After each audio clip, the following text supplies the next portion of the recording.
I'd like to call the budget meeting to order. The first thing is we have the prayer and the pledge, and Ms. Devens is going to do that for us. Dear Heavenly Father, I come before you, thank you for the privilege, honor, and opportunity it is to represent our constituents in our area, Lord, our community. Pray, Lord, that you give us wisdom as we go through this finance meeting, Lord. Give us the right words, give us the right mindset, Lord, and just help us to come to agreement on how our county should run, Lord. I ask that you would just be with all the people that are here tonight. For those who can't be here, lift them up and pray. Watch over them, bless them, keep them, and just be with all of the elected officials and all the people that are running right now, Lord. Just let your will be done. And I ask all these things in Jesus' name. Amen. Amen. I pledge Allegiance to the flag of the United States of America and to the republic for which it stands, one nation, under God, indivisible, with liberty and justice for all.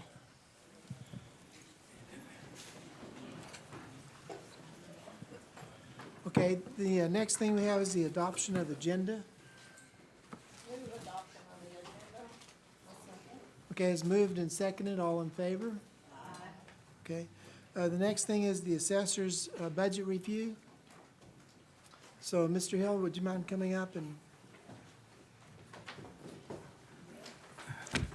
I created a little packet for everyone to kind of follow along through here and look at, maybe a little easier seeing we can all be on the same page a little bit. But since we do have, I know at least one new JP filling in, a little bit about the assessor's office. Our value, what we do is we value Washington County. We value all of the property. We have four core values that we do, since we are the official mappers of the state, and we map out every parcel, property parcel, indeed.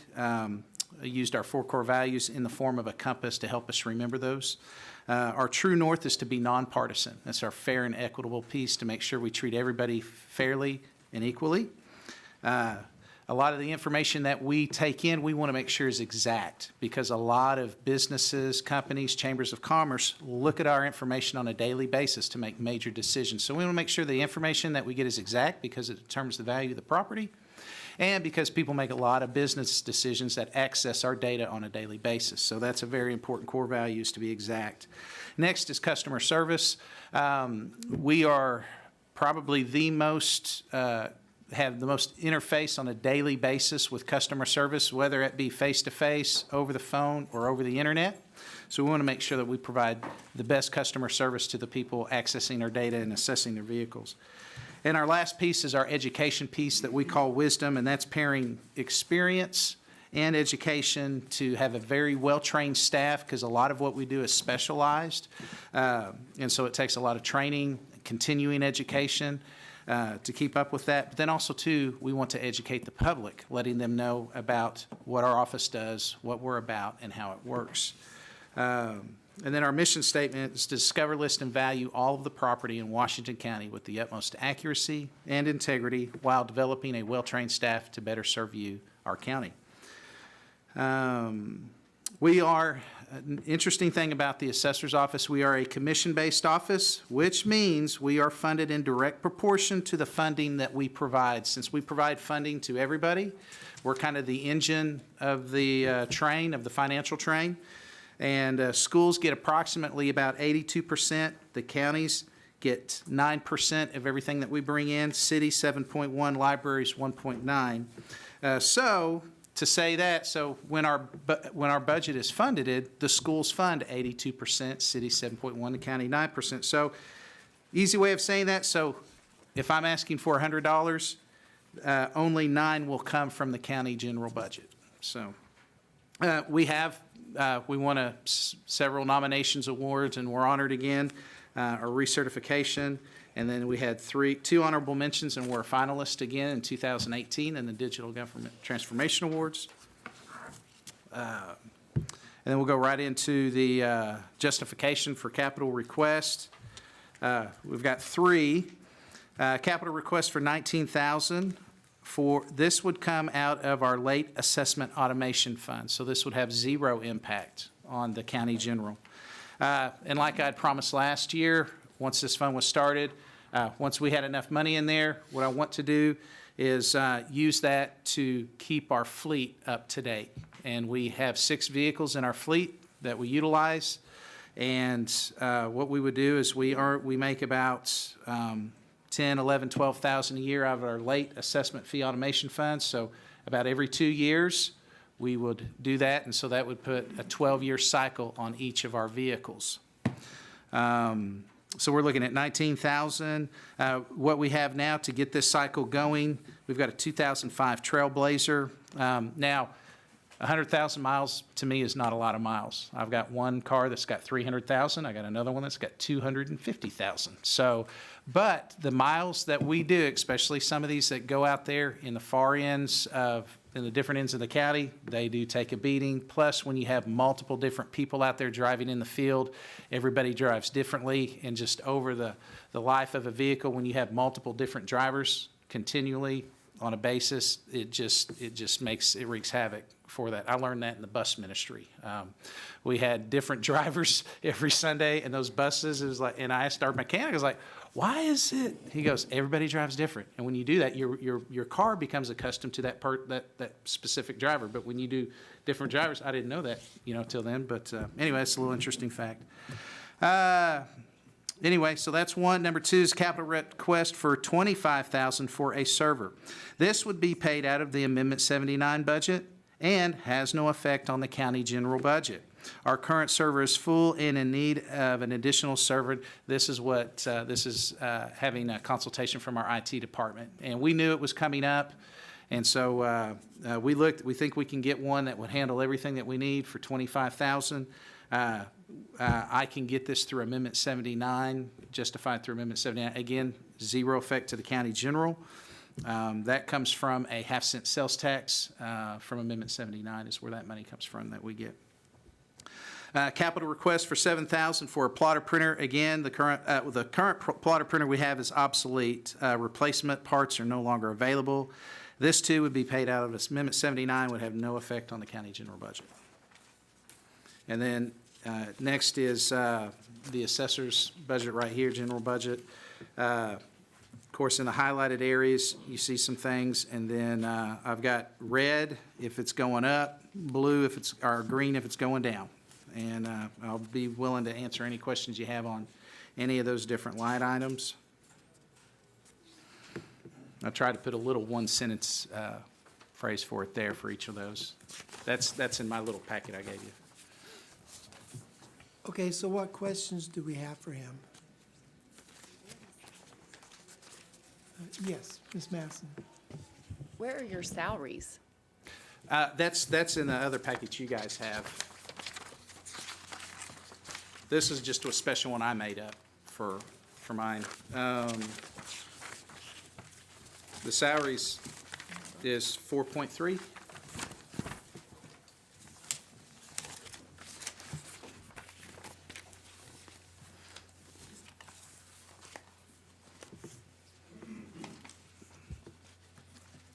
So are the items that you gave us in your handout different otherwise from what we No, got? it's the same. Okay. It's just, it's in color, it's a little easier to read. And then I don't think on the one that you have, it doesn't have the little one-sentence statement for the reason for the decrease or the increase next to each line item.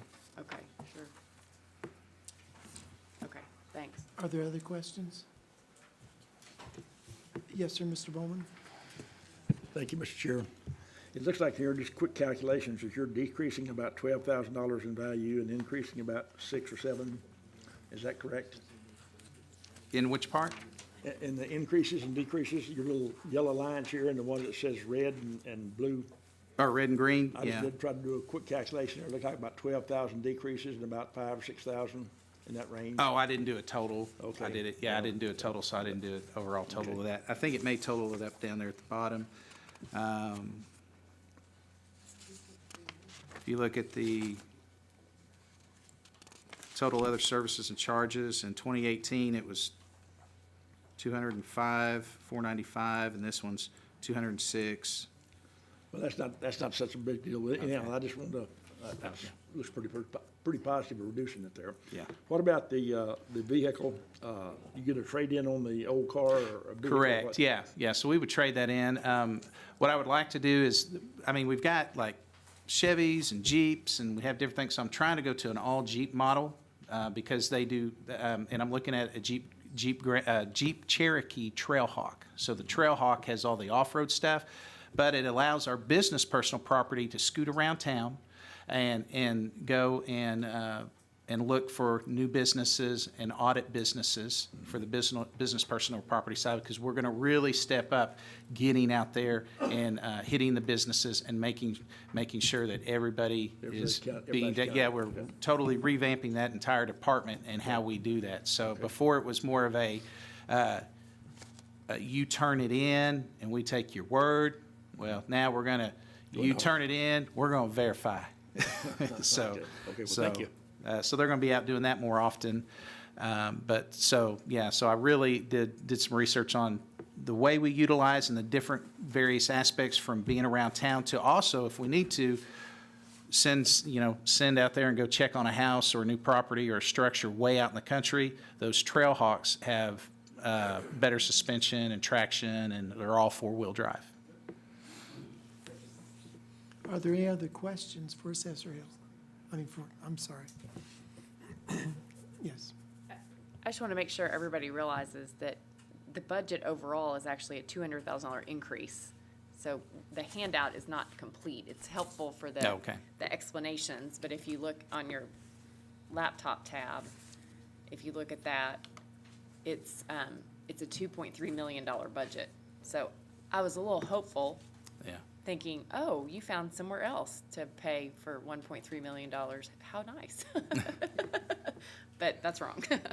So, and I'm guessing that $200,000 increase is raises?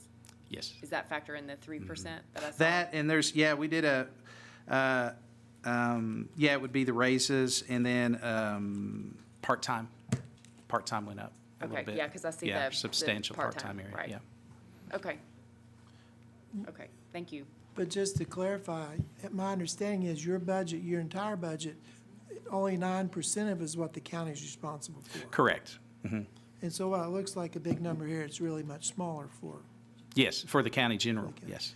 And then I have one other question, if there are any other questions, and that is that you need to increase your software support management due to increased usage by the public. Yes. And my question is there any charge to the public for that?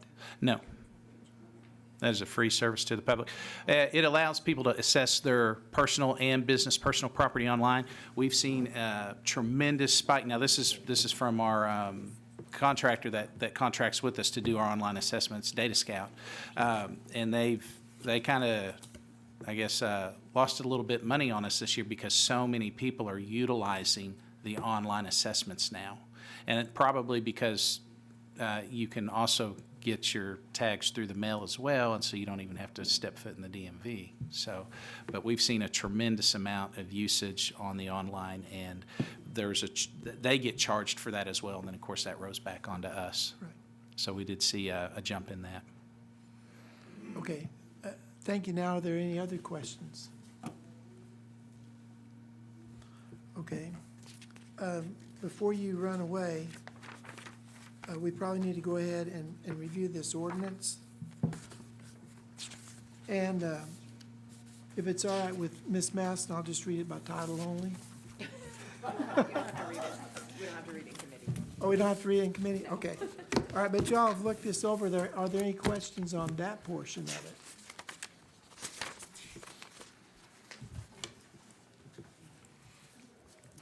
And what he's doing is that he's incentivizing his people to get better education.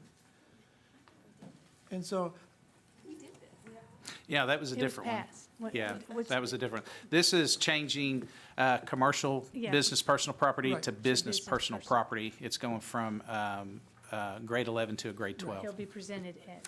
right. Yes. right. Yes, you may ask a question. If this is for the 2019 budget, we don't need a separate ordinance. It's rolled into the budget ordinance, so we don't have to do an ordinance unless you want it to take effect in 2018. No. Okay. 2019. We don't need a separate ordinance. This should just be rolled in. The title and grade would change in the 2019 budget. Okay, thank you.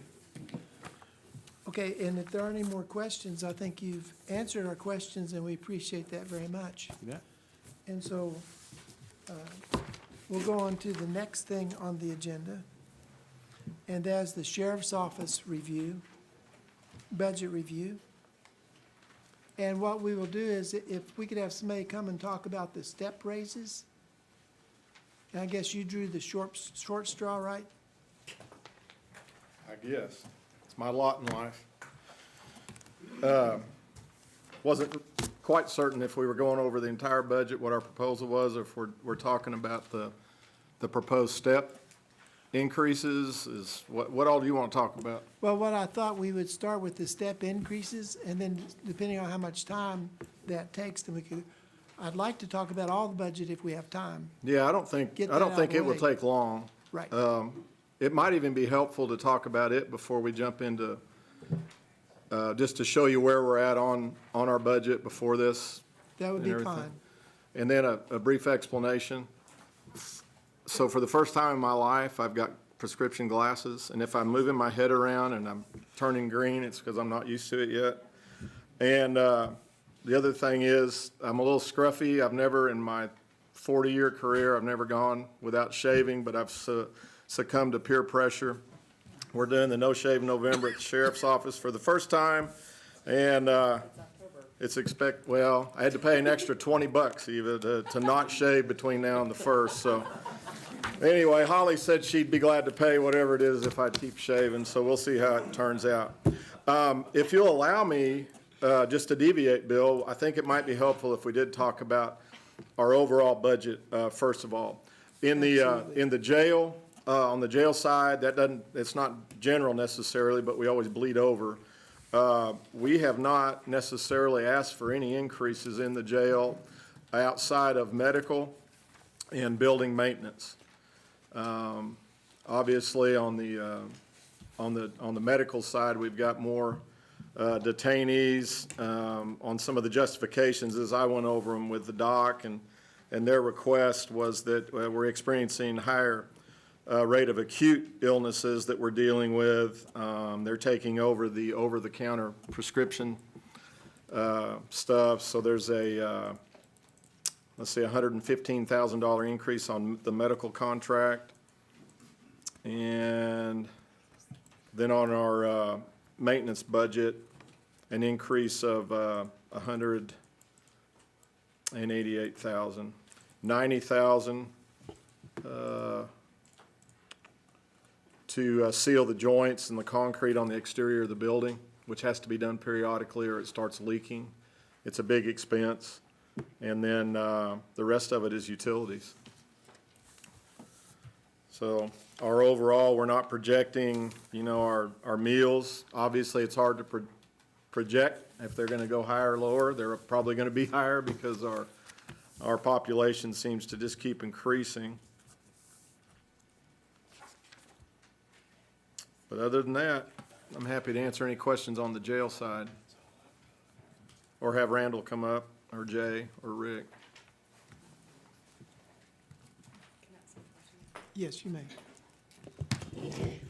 I was curious what you thought it could generate in revenue if we passed an ordinance that charged a fee for the cities, because we don't have one. We just have the interlocal with Fayetteville. Right. Have you all looked at that? I mean, obviously, it would depend on what we set it to be. As far as an actual number, I don't remember. We had this discussion some last year.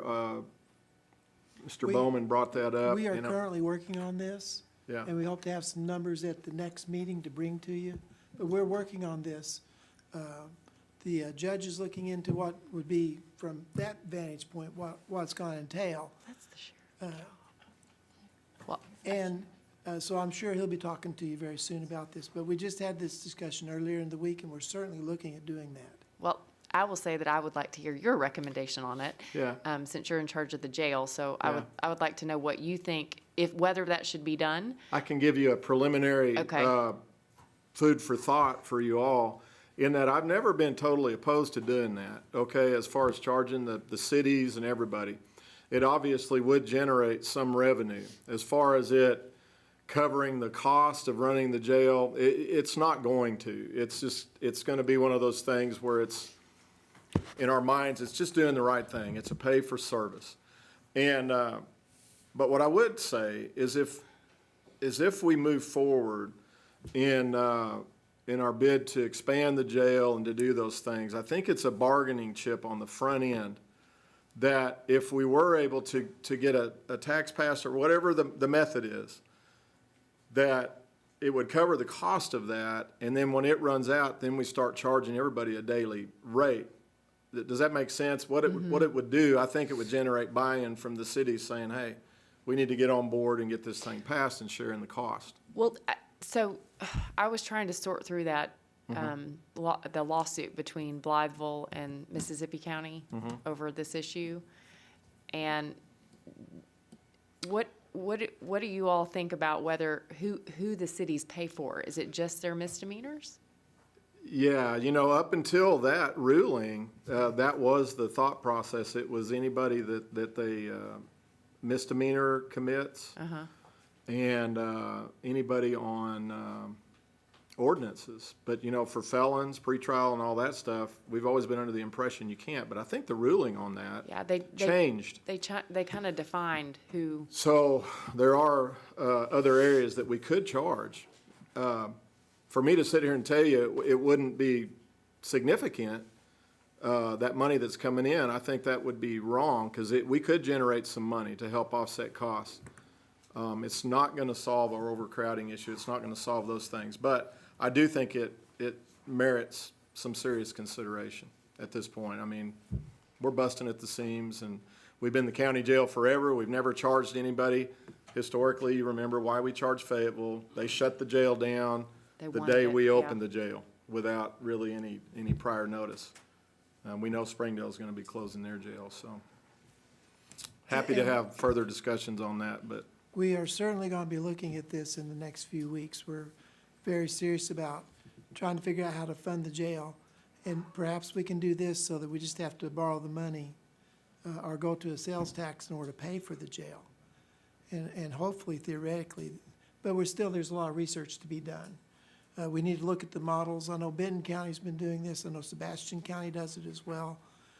So it's something we're certainly looking at. We're just not quite there yet as far as. Well, I would say that it's not something that we can just pass and immediately start expecting cities to pay because they're doing their budgets right now as well. And if we suddenly say effective January 1, all of you are going to have to pay a daily rate for your people, I think that's going to throw their budget cycles into a problem. And so I think we need to discuss it and we need to discuss options and hear from the sheriff's office on what they think. But we can't surprise the cities right now at this juncture with an anticipated immediate imposition of a fee. I just don't think that's fair to our cities. And I think we'd have every mayor from every city in the county here at our next meeting if that's what we're talking about doing. No, So, ma'am, okay. please, let's discuss this later. We're in the very, very early stages. We want to make this work for everybody. We have no intention of passing something today that they have to do tomorrow. What we have in mind is something that'll be collectively that all of us can come to the table and agree on, and they will be beneficial to all of us. That's the direction we're headed. This is, again, in the very preliminary stages.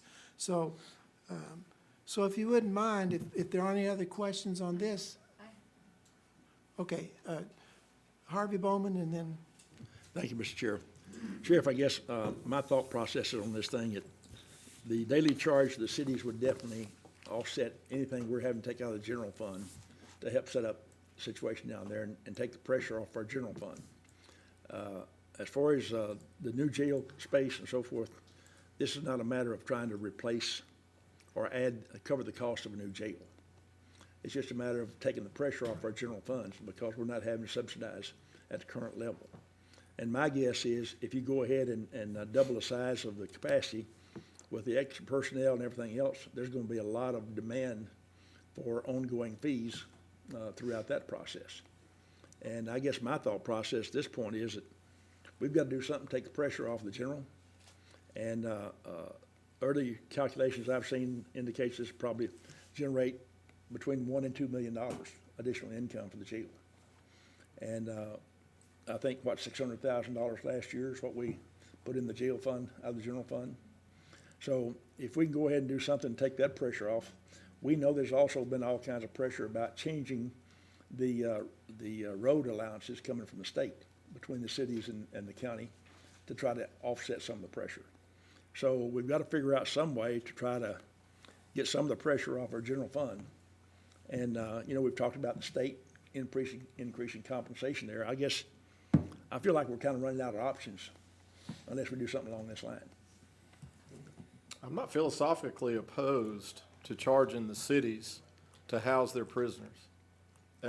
That's not the idea. I just want to make sure that we're talking about two different issues. And I think you hit the nail on the head, that it could offset that cost on general fund.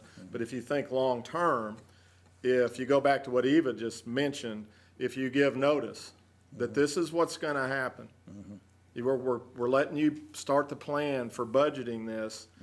However, if we're able to do this expansion and we're able to do it in a way that the maintenance and operation costs are covered, then we won't have to enact that until we get to a point, again, which we will, 10 years, 15 years down the road, then we'll have to enact that again. So I think you have the conversation, but I do think you need pre-planning to get it done. Philosophically, I'm on board. You guys give me the green light and we start doing it tomorrow, but I don't know that you can do that immediately. But I think you start having the conversation immediately and let them know what's coming down the pike. So that's my 2 cents. I agree with you completely. I guess one thing that's really come to my attention recently, I was in a Bible study recently and had two guys in there. One of them had been visiting the Bentonville jail for about 10 years, witnessing to prisoners, and the other down in Washington County. Both those guys made the statement to me that 25% of those people don't belong in jail. They ought to be in some kind of minimum security situation away from the jail. And one of them said, well, why don't we take one of these abandoned store locations, put a barbed wire fence up around it, and make that a place to take these minimum security prisoners and get them out of the jail. Are there any laws to prevent that kind of thing, or what's the options there in that regard? I'd love to have a sit down with whichever chaplain you're talking about that came up with that number. First of all, we release on average 200 people a month that would otherwise be in jail because we think they meet certain criteria. They're not violent. They don't have 100 other charges. They come back to court. We get them out, guys, without making them post bond or anything, all right? When you start talking about just people flippantly saying 25% and we ought to be doing this, all right. So there's not any law prohibiting having a minimum security place off-site, but now your force multiplier changes because you got to operate another facility. There's a lot in food, in medical. So all those things can be done, Harvey, but I would challenge, even though it's coming from a good place, from a pastor or a good Christian person that sees the good in people, I'm telling you, we're doing everything that we can currently to get those people out of jail that can get out of jail. So I don't know if I addressed your statement or not. Well, I in guess it's adequate just a fashion. general observation, but both of them agreed with that assessment, that they figured about 25% that they Have them come talk to me, Well, I'll talk to and them then about we'll, that. Okay, well, thank you. Okay, Ms. Masson, Sue Masson? Yeah, thank you, Mr. Chairman. The newspaper had a very interesting article not too long ago about a similar situation with the jail in Benton County and what they were doing or looking at doing.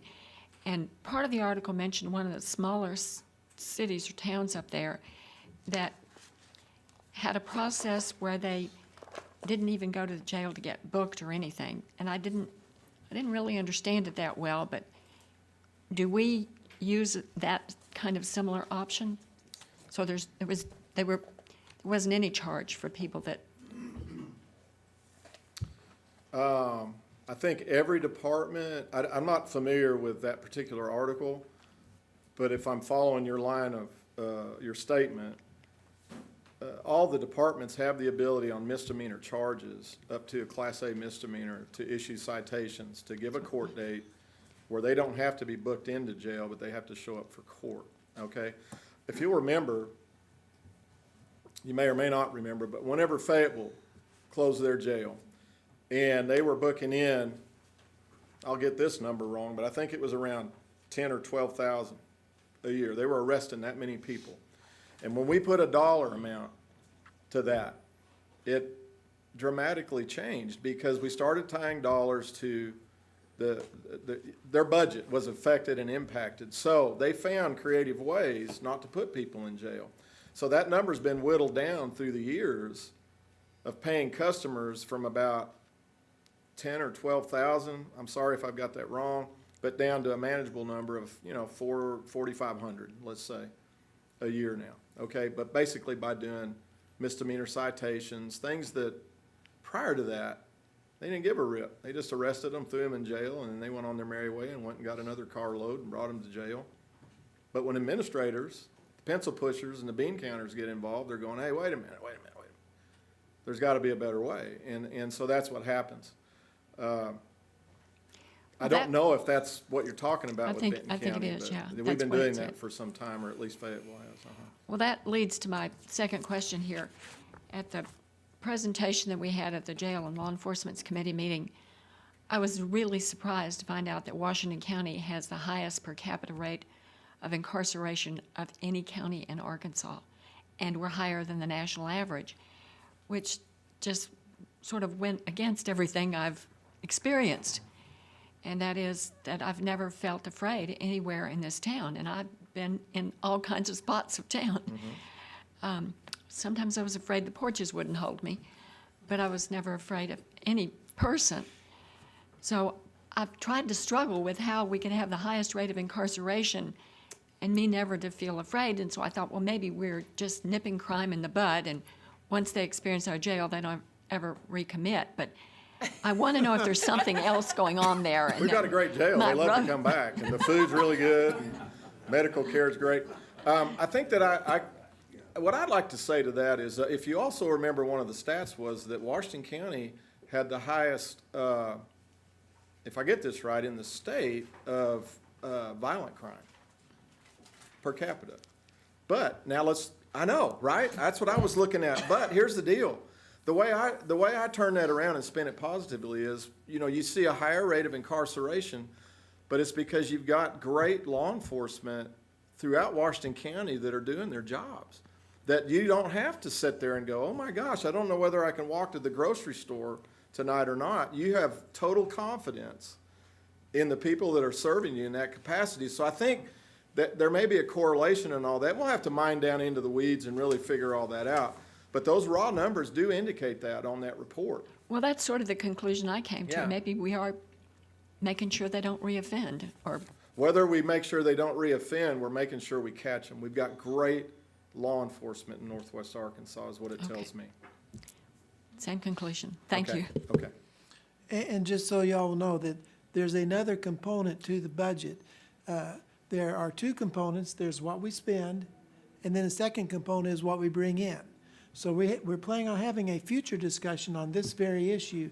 There are so many positives from this that I think that it will help to take some of the pressure off the jail if we're able to do that. And I think that there are some other things that'd be beneficial, but we need to discuss those, and we need to come up with some, again, that will work for everybody. So are there any other questions at this point? Yes, Ms. Ecke. Thank you, Mr. Chair. I want to ask a question, and that is, if the state were to pay their fair share, what shape would the jail be in?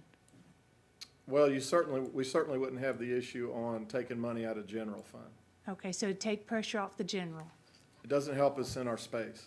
Okay, but it doesn't help in this space. No, because Randall, what is it annually that we're bringing in from Let the me just state? qualify. The reason I'm asking Well, I was just going to give you that raw number, but, okay, go ahead. is because it seems to be a question that everybody's asking all the JPs during this time. And the papers, sometimes they're accurate about the numbers and whatnot, but I want to be clear on the state's responsibility and what that would do for the jail. And of course, it's the impact is on the budget. So I just wanted you to make that clear statement on behalf of your department. Which is that if they paid the actual rate, Yes, it would help general fund. It would not alleviate No. our need for bids. it's that- not, right, it's not the expansion part of it. It has to do with the relationship of county general having to subsidize. Yeah, yeah, it would help offset the cost of operating the jail. It's exactly, you stated it correctly, and I think I have too. I don't need to overstate it, but. But it's just a question that comes up, and I just want everybody watching to be clear on what that does to the county. Okay, Thank you. sure. Ann Harbison? When I read the report that was put out on the Crisis Stabilization Center, it said it would reduce the jail population up to 1/3. Is that a doable number? No, not in my opinion. I think, boy, I hate to get out there too far on this deal because it's speculation on my part, but when we start dealing with the mentally ill people, the segment of our population that would otherwise be in jail, what we're gonna be looking at with the crisis stabilization units are those people that are committing nuisance crimes, not violent crimes, people that our officers on the street, our deputies, can pull up. They actually recognize that this person's in crisis. They do not need to go to jail, and they haven't done anything that will require us to take them to jail. And then the next component is, are they willing to go to the crisis stabilization unit? Because at that point, it becomes voluntary. We take them, then they're treated. So when we start talking numbers like 1/3, you got to remember that the study that we did in 07 indicated that upwards of 25% had some form of interaction in the mental health field, whether that was they were under current evaluation and treatment, or they had seen a professional, or they were feeling something. That's not 33%, that's 25, and that's not, we're looking at, and in my best guess, we're looking at a very small percentage of people that are actually gonna affect our ongoing jail population. Where it helps us is they're very manpower intensive to deal with, and we're inadequate when it comes to their treatment.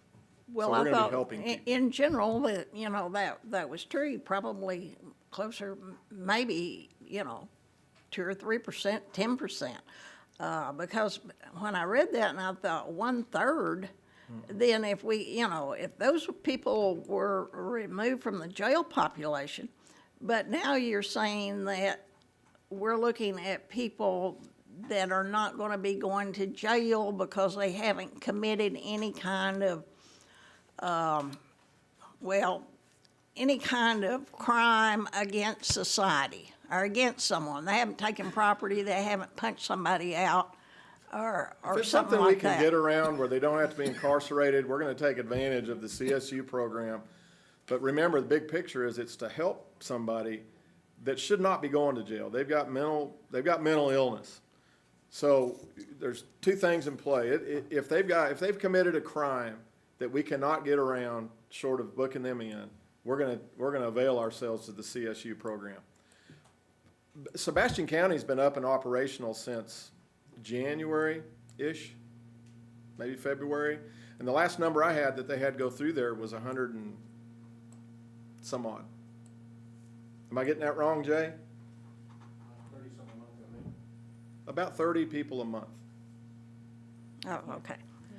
Well, because I've discussed it before, that I definitely would like to look at other options in reducing the jail population other than building a new facility. I think that at this point, I don't know that we have any options but to go on and build the jail, but we're gonna build the jail and it's gonna fill up.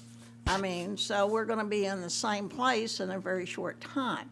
And I really feel that we need to be looking at other options of trying to get these people back on their feet in the community and being positive citizens. So I still want to work on that. I still want to pursue that. And because I think it's, you know, it's a viable thing that can work. And yes, I'm probably going to support you for your jail, but I still think we need to be looking at other options. Thank you. Probably getting off in the weeds, Bill, on the jail law enforcement meeting that's coming up Monday, but Yes, sir. I'm sorry that I kind of drug it down that road. Well, I think we were able to do it by ourselves. Okay. So, thank you. Lisa Ecke, did you have something? Yes, sir. Thank you, Mr. Chair. Just one last question. Springdale's closing their jail. Yes. Do we have any numbers from Springdale that's going to add to what? So ballpark, 8,000 bookends a year. There's no doubt that you need space. There's no doubt. And I agree with Chief Gales when he says we need to look at not just a 15-year plan. We need to look at a 30, 40-year plan into the future of what do we need, and we need to do it now and be proactive. But I would just like to have those numbers of what Fayetteville's impact has been on us. Springdale's going to be closing. That is the impact. So that way we have information from you on how it affects our budget, because nobody wants us to raise anything to pay for this thing. But we have to have those numbers and talking points to support what is going on in the jail. And this is a vision that we have down the line, and we're not going to be looking at this in the next 10, 12 years. This is something that we're looking at ongoing. So that's why I'm asking. So, Thank you. I mean, did I answer that yeah, you said, adequately? Okay. yeah. I mean, And I just- 8,000 is where they're at now, Yeah. so, I mean, they'll obviously, that number would probably go down if And there there were is a dollars Denny attached. space right now. I mean, you're full to overflowing. We're averaging over, yeah, well over capacity. Okay, thank you. Okay. So if there are any other questions, then if you could talk to us about the Enforcement, the pay step schedule? okay. Do you want to hear about the savings on the enforcement side Yes, we before we go do. there on Let's the hear- budget? Yes. If you would allow me just for a 5-minute little brief thing, because Rick Hoyt's the architect of that, I'll just have him come up and talk to you about that. Careful what you ask Rick, because if you ask him what time it is, you're gonna find out who built the watch, okay? Just warning, just warning. That's pretty sad. I was at a meeting the other day, and somebody started the conversation. They were going to tell a little story, and they said, well, I have to tell you before I start this is kind of a Rick Hoyt story. And I said, so I've become legend, I guess, in some places. I'm Rick Hoyt. I'm the enforcement major for Washington County Sheriff's Office. I don't know what documents you have, because in the packet that I downloaded today from the calendar, it didn't have any budget documents. So I really don't know what you have in your possession. The document I want to talk about tonight is the one just like the assessor just recently had, that has all the line items on it, and it should show a 2019 requested budget, and the bottom line, if you look at it, should equal $8,142,427. And I don't know what document that is. I just know that's what I submitted to the comptroller's office, so I don't know where it's located. It's not online on the website of the county like it's previously been, so I don't know what y'all have received. Our number's different. Do you not have the updated in your book? Okay. All right, if you wouldn't mind just going through that, apparently the updated copy did not get out, but if you could go Well, through this, that. this is what I submitted September 27th to the comptroller's office, so I don't know what they push out. Yes, It is on your computer. okay. If you'll hit the folder, it'll pop up, and it should be like under the expenditure. And there's a folder down at the bottom bar. And then you'll see a section for expenditure. Thank you. I'm not sure what jail enforcement. This will be Fund 1,000, General Fund, and it's a Department 0400 Sheriff. Then if you scroll down, Got it, thank you. And then it's got about 6 columns across, with 2019 being the furthest column to the right.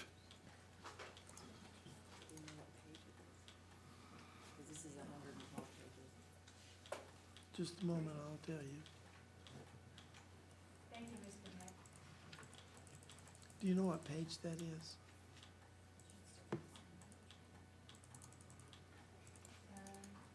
It's 438. Thank you. It's 4:30 in our book, so. I got that.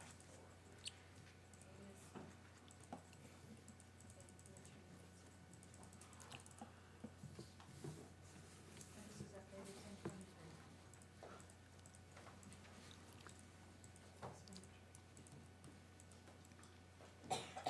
Say that number again? 438. No, his number. is it 1,400? We have 8,429,000. Okay, well, let's go if you found the document, we'll go section by section and we'll figure out where the differences may be. If you allow me to talk about personal services first, that's your line item to start with. Salary, 1,001 line item. Okay, what I submitted was $6,988,357. Now, that does not include, I heard the assessor up here a moment ago saying something about raises. Okay, we did not figure raises into I was unaware of that. Were we told to do that?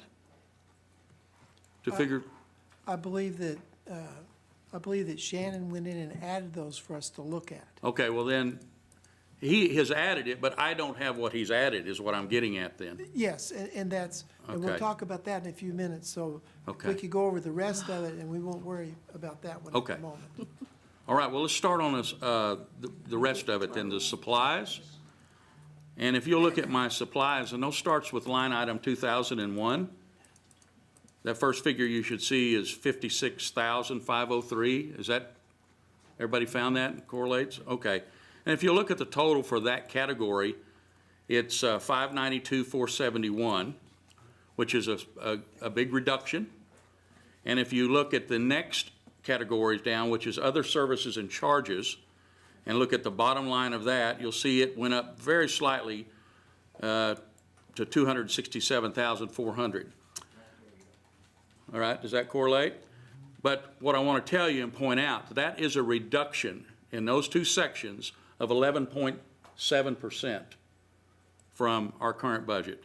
That's $114,692 less than we spent last year. That's primarily due to equipment cost. Remember, you granted us new personnel. We've been able to supply them with the equipment. We're still supplying them. We still have things on order. We had to buy equipment for the cars because we increased our fleet by 9 vehicles, and then we had to buy replacement cars. And what we've found is that now that we've had Tahoes for as long a period as we've had, we're finding, as they've changed the body styles, some of the old equipment, like the cages and those hard plastic seats that we put in the back of them, do not fit in the newer models because they seem always bent on changing up things in the automotive industry.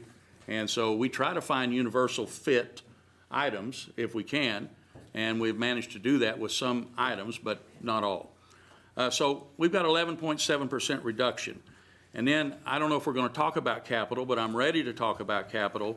Last year, we spent $613,000, or at least the budget was $613,000.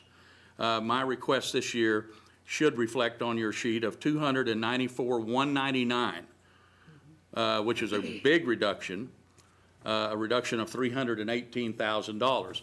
That's due primarily to, we're only going to request a total of 9 vehicles. Last year, we bought 21. So that's a big reduction. And all the vehicles that we're proposing buying in 2019 are replacement vehicles.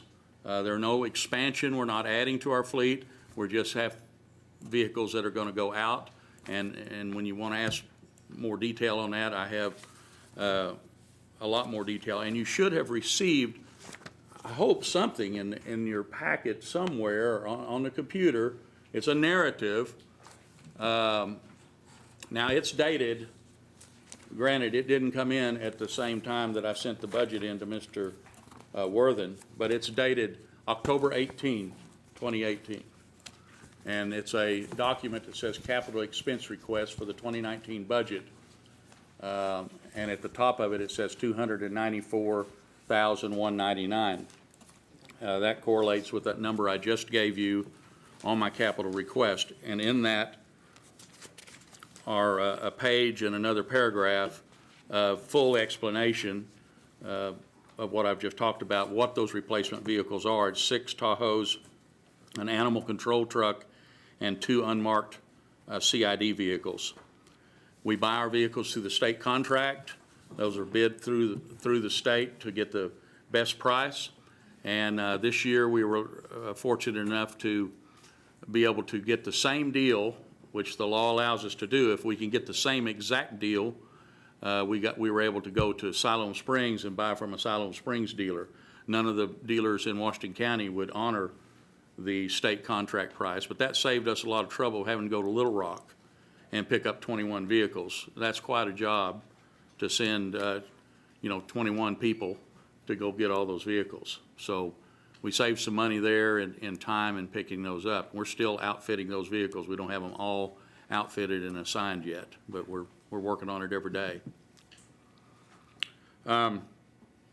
We drive our Tahoes.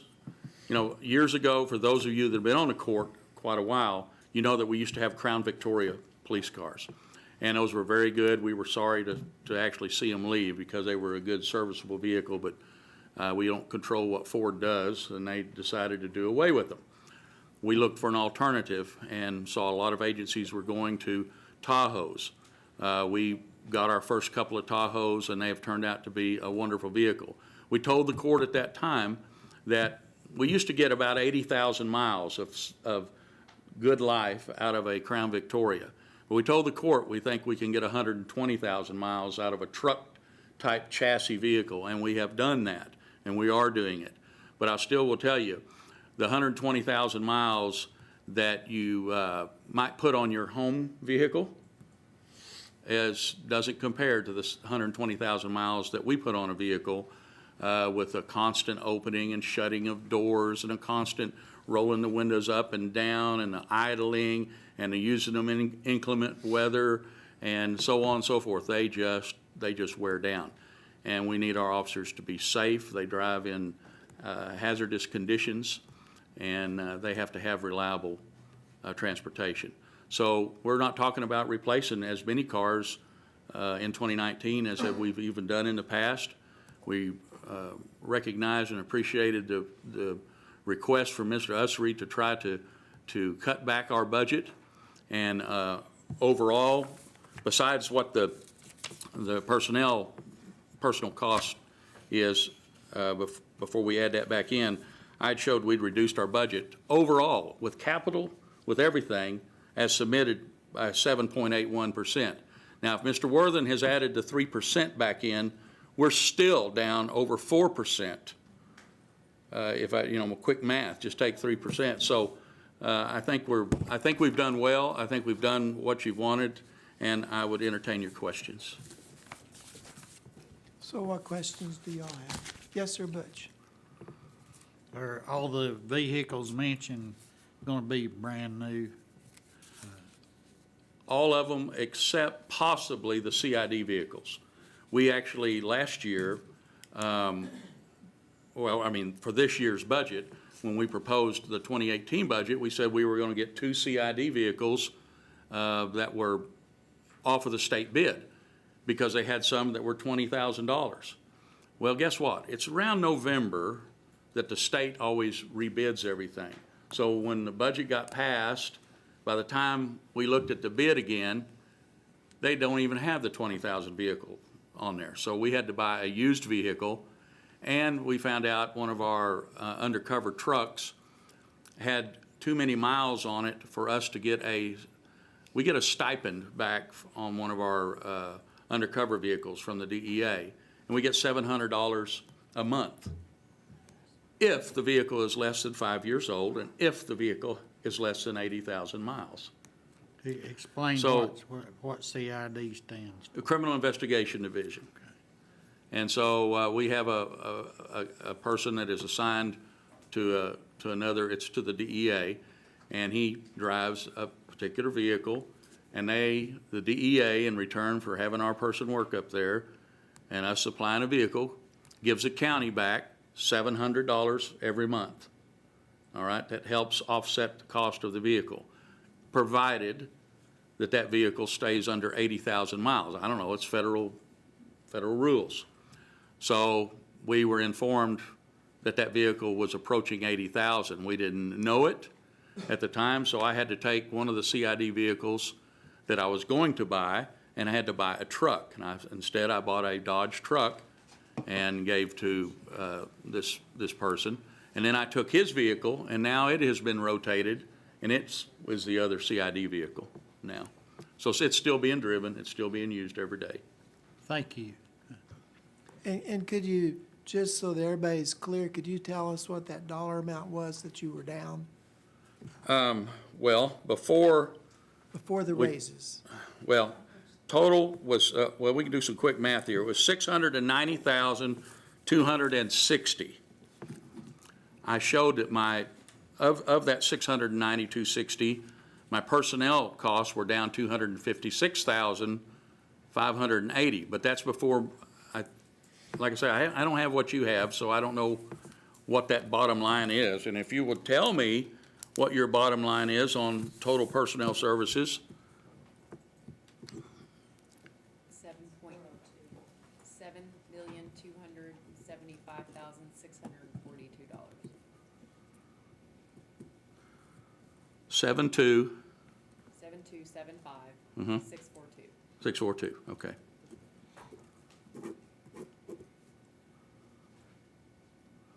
Well, I'm still way down, even with that.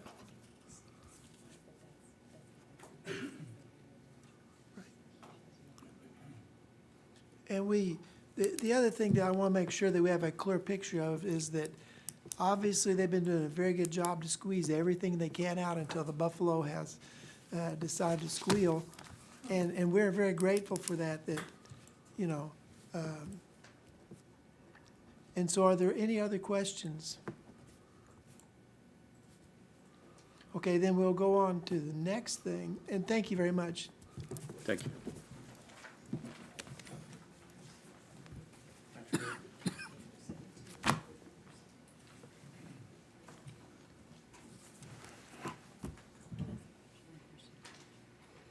Okay, so now we're ready to talk about the step raises.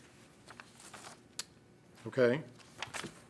Do you have before you the recommendation and the, Yes, Has- sir. has there been an ordinance drafted or proposed yet, or are we just talking in front of that? Yeah, we're just trying to get the information right The now actual number, okay, from you. okay. So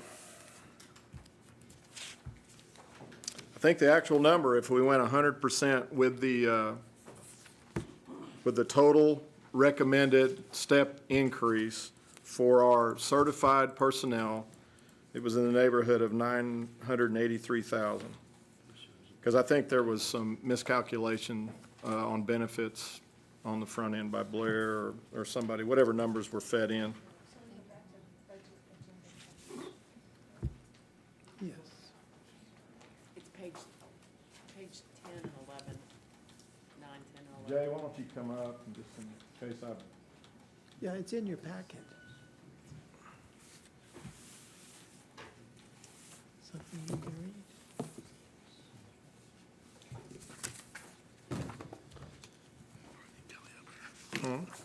Kelly up here. Kelly, we may. To draft author most of this.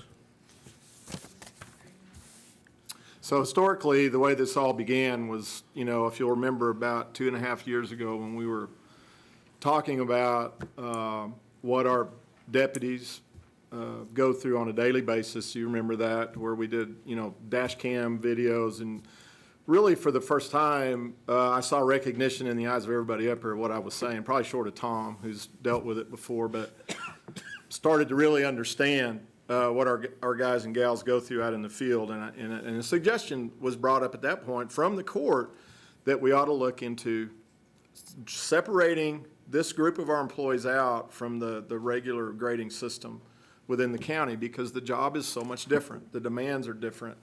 The hours worked are different. The holidays, all that kind of stuff. And so that's been about a 2-year project to kind of get to the point where we felt comfortable in proposing this to you. And we're at a crossroads on retention and recruiting with our people and the ability to keep them in our area.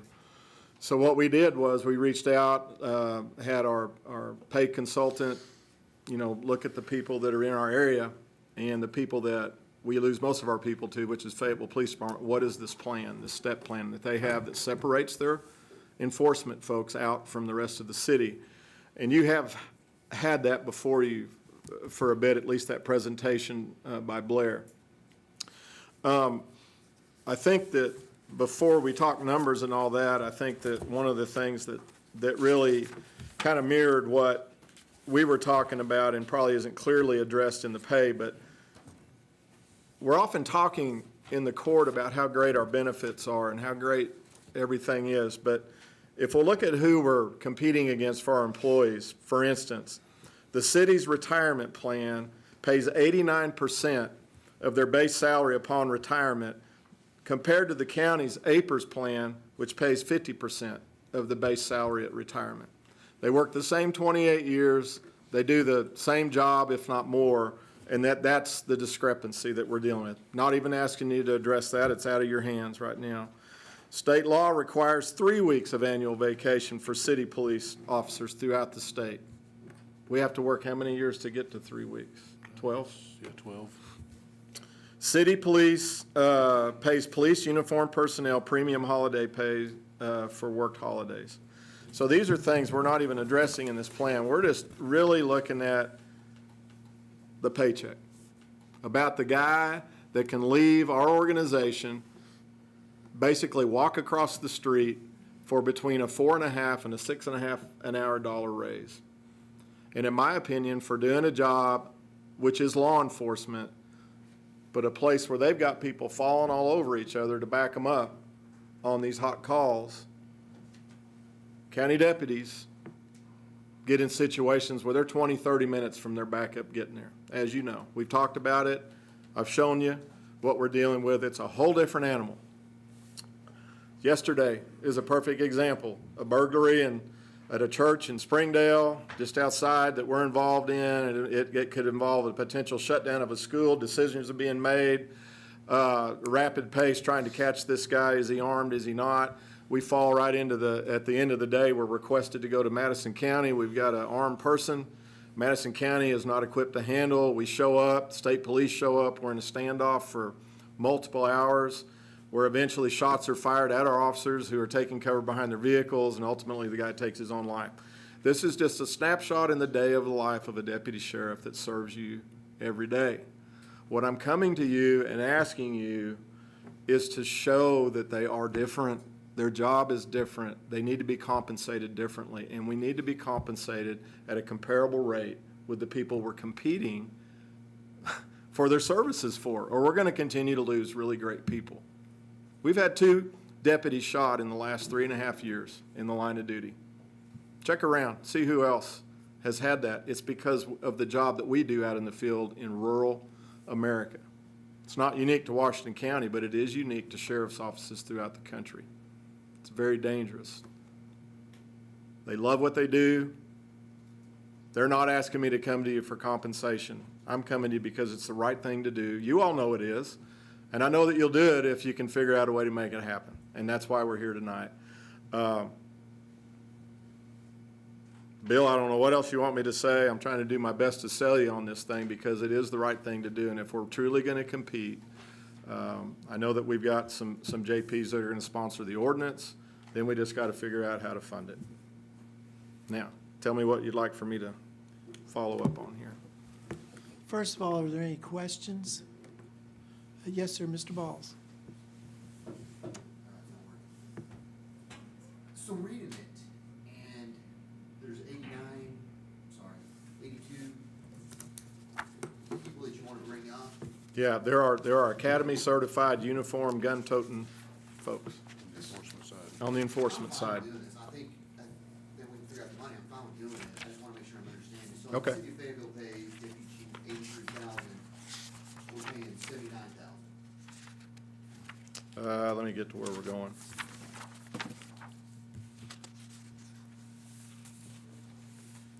So what we're looking at is entry level for, are you on the deputy chief?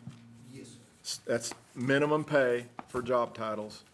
So coming in, there's a 36, almost 37% variance in what that pay is. Well, my question is, so for chief deputy, who Okay. salary right now is $79,808, what would that salary go to if we implement this?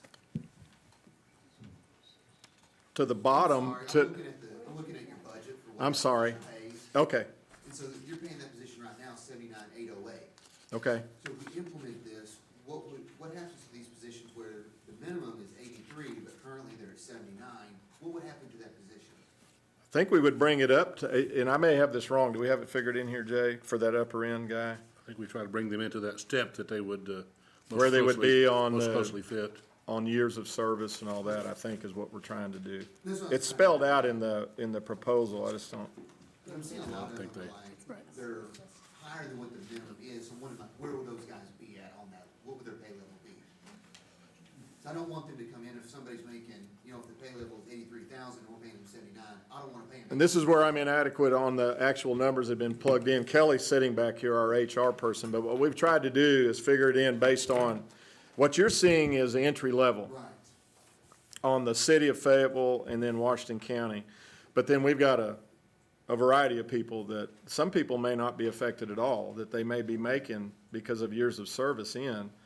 But the parity is that we've got to figure out in the step, for instance, if I've got a 5-year guy, in the step plan, there may be 8 to 10 steps depending on the rank, okay? And what we would do is bring our guy to that 5-year level.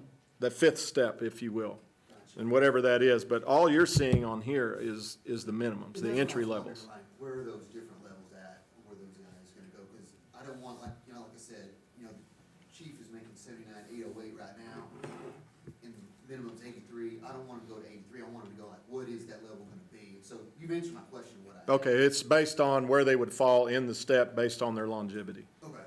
And my next question, and this is kind of going back to the jail thing, if you implemented a daily fee for an inmate, would that go only into your jail fund, or would that be able to go into your sheriff's budget fund? Jail fund only. Anything that's charged related to the jail has to go into the maintenance and operation of the jail. That's it for me. Now, there would be a percentage of the people that are certified, you know, that I think we talked about, maybe it was Blair. But we do have a handful of our administrators that cross, that are certified and they're interchangeable, that would fall into that. Then our transport people, that part would come out of the jail. Just a small percentage of it. Are there any other questions? Okay, the big question is, how do we fund this? That's the big question, and could we do this over have a several-year plan to do this? I don't see it in the budget for us to do this amount this year and do the full amount up front. But if we could maybe give them some incentive and say over the next 2 or 3 years, we'll do our best to bring this up. I got your email, and my one question about the email, I know that it was a request, but you said we have decided that we can't fund it at this time. My question is, who's we? No, I guess the question is, that we don't feel like we can fund it at this time because of all the other pressures on the budget. Got you. Who's we? It's you. It's You're over the me. budget, but who's we? Who else is in this conversation?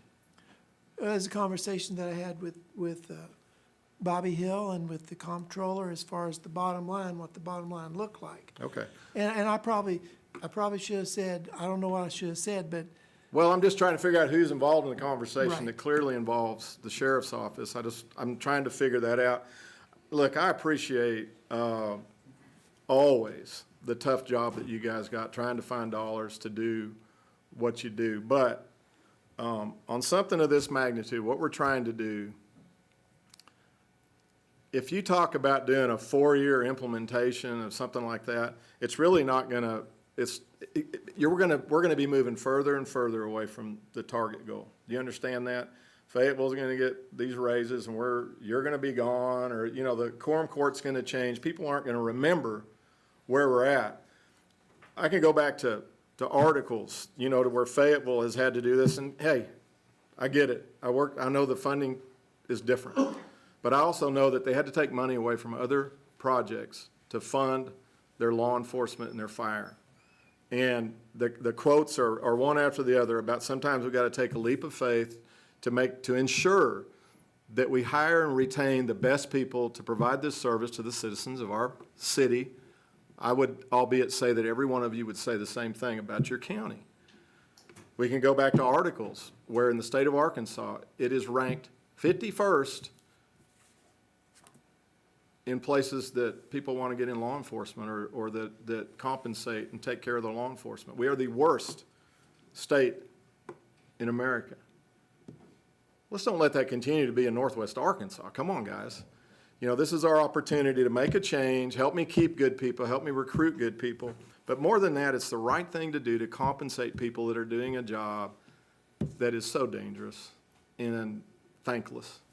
This is your opportunity to help me do this. But Bill, in your email, you said, what about a 4-year implementation? I don't know how that even computes. What will it do? again, I'm asking the question just because we're trying to obviously balance our budget. And this would absolutely, we'd have to probably redo the whole budget in order to throw this in. It came in kind of toward the end of the process. But that's why we're discussing it tonight. We're discussing tonight to get all the things out on the table. Okay. And believe me, there's nothing set in stone at all. It's all fluid right now. Great. And so we're certainly open. That's why we're talking. Thank you. All right, Mr. Lundstrom has something he wants to say. Well, it's not very important, but I wanted to say something.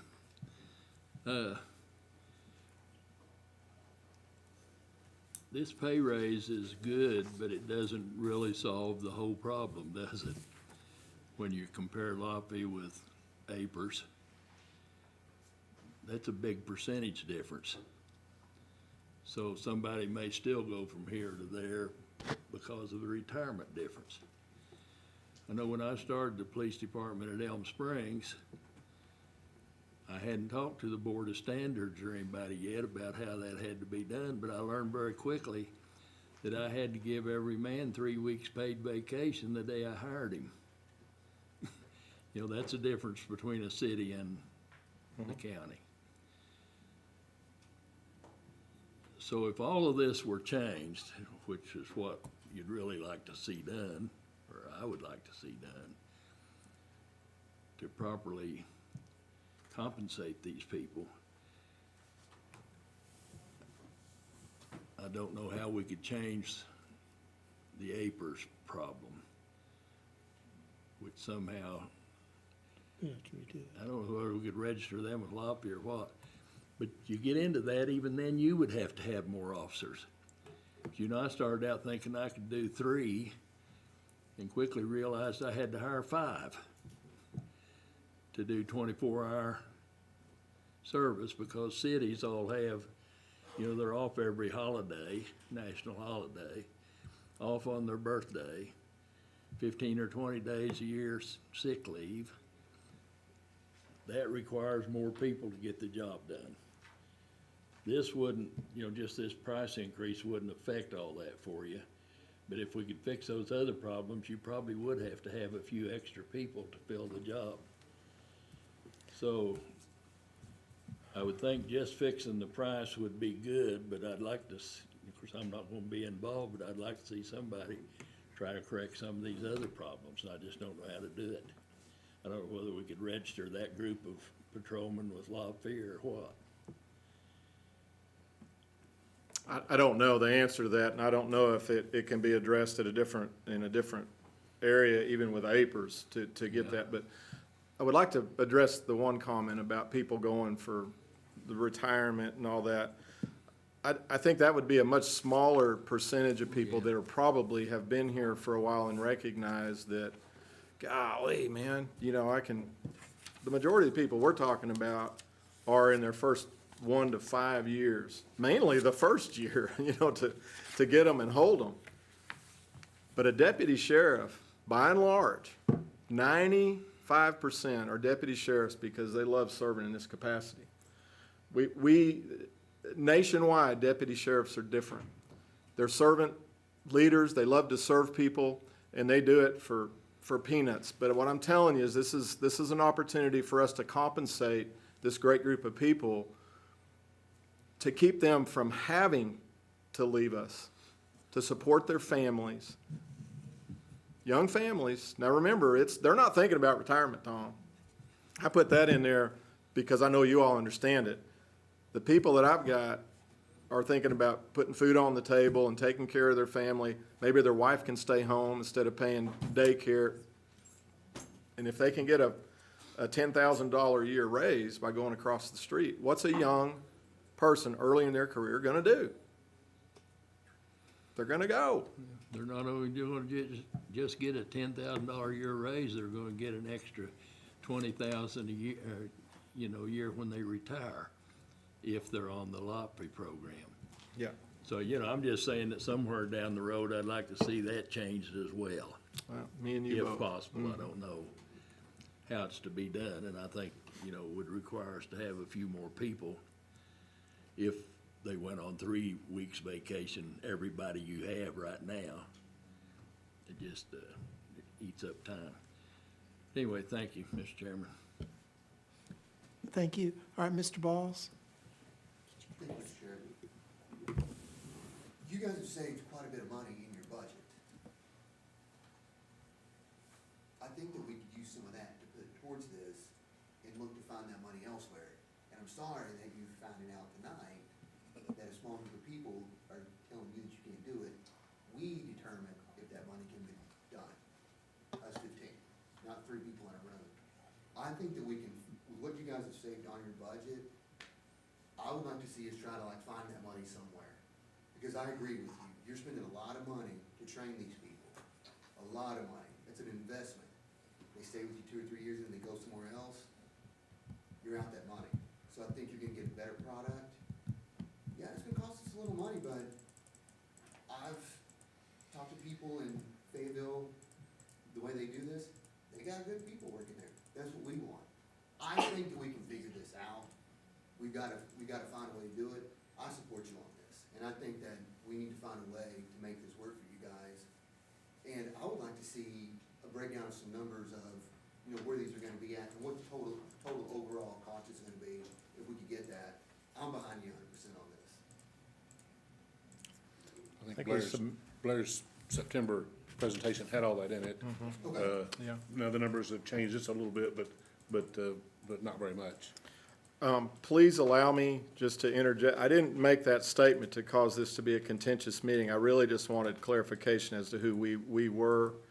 I'm not pitting anybody against anybody. I needed to know that, okay? And I could have worded that differently, and I apologize for that. It's just, again, we're trying to look at the overall budget and figure out how It's to okay. do I it. just want to bring down it's not that. I think that if I polled every person in here, everybody in here would say, we want to do this. Now we just got to figure out funding, okay? So thank you. I'm looking at my emails. I can't find my presentation from September. Could one of y'all send that out? Yeah, we can get it. I appreciate it. Thank you. All right, Ms. Ecke? Thank you, Mr. Chair. It's good to know there wasn't any FOIA violations, that you were just speaking to the treasurer, who projects the revenues, and the comptroller, who tells us what our expenses are, so it's logical to me that that's who we were. But thank you for the explanation on that. And I'd like to just say to the rest of us, we don't need to go there. Let other people do it, but not this court. Sheriff, on here, are the grade levels gonna, the way each position is graded, are you gonna continue to grade the position, or is it just gonna be the step? So the grading's They gonna would go totally away? be removed Okay, from the grading system. It would create a 1 through 10 I may be step? saying that wrong, but they're gonna be removed from the general grading system where you've got grade 18, 17. From the JSAP evaluation process, the grades that normally, Yeah, and so are they would be posted. moved into this, whatever the starting pay, the starting step would be, and then however many steps that Blair recommends that they have within that position. okay, and within, so you've got, from what I see right here on this, we have 10 steps. I'm like you, I just got prescription glasses and they're driving me Oh, man. I crazy. keep wanting to take them off, I but they say you know, gotta just so leave I them can on. see you. So, No, I gotta keep them on, right? But on here, you have 10 steps, yeah, correct? there may be 10 steps for, But within each step, there is maybe a variance of 4 levels. Is there, and I'm trying to recall what we had. Step 1, and then it's ABC or something like that? no, No? it's actually step 1, step 2, Just step step- 3, just- all the okay. way to however many steps are determined to be necessary within that position. If it's Okay. a deputy first class or a corporal or a sergeant, it may vary with the number of steps that are attached to that.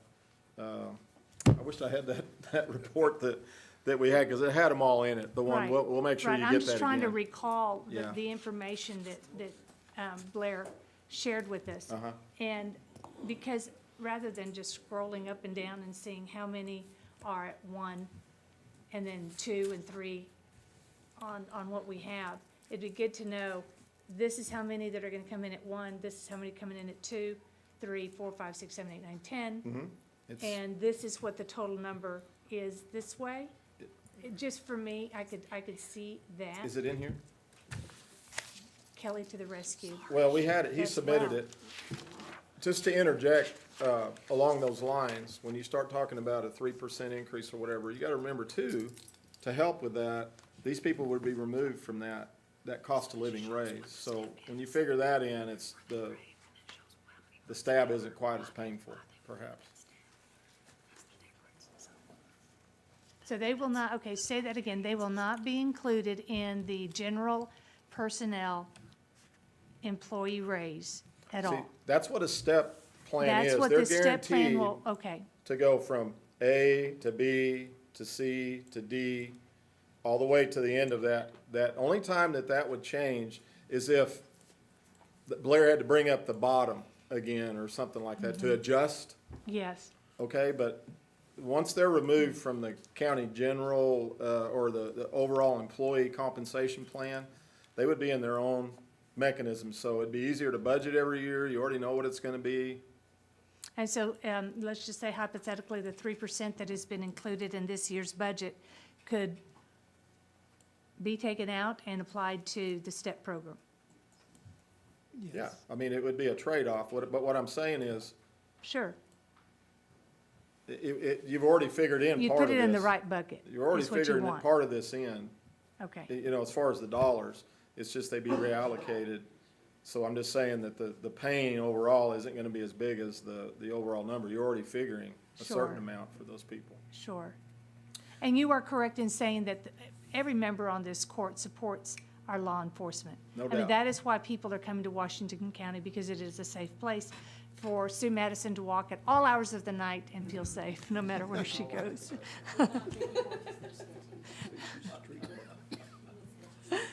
Do you have an And example? so, anyway, but that is a value added to this county.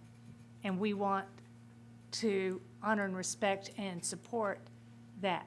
And I understand where our chairman's coming from, because if we're trying to move to a balanced budget and to protect our reserves, which we do have to, then what is it gonna take to get there?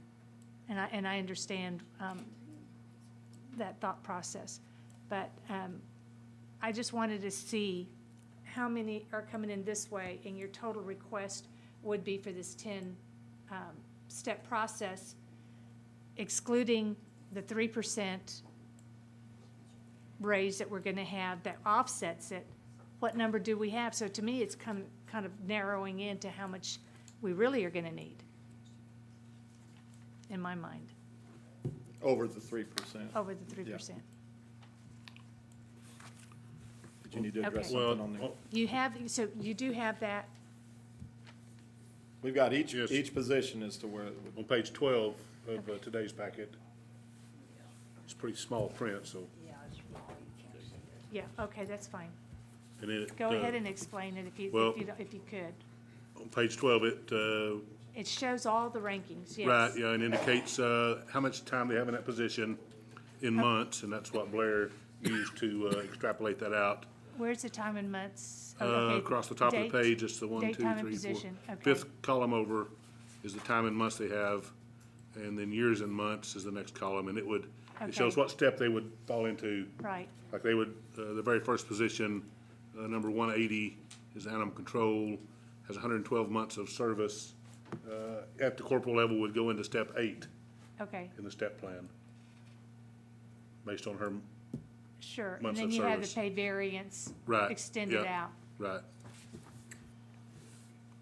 That's on the total is on the Right. back side of that page. Yeah, on page 13, I believe is the total.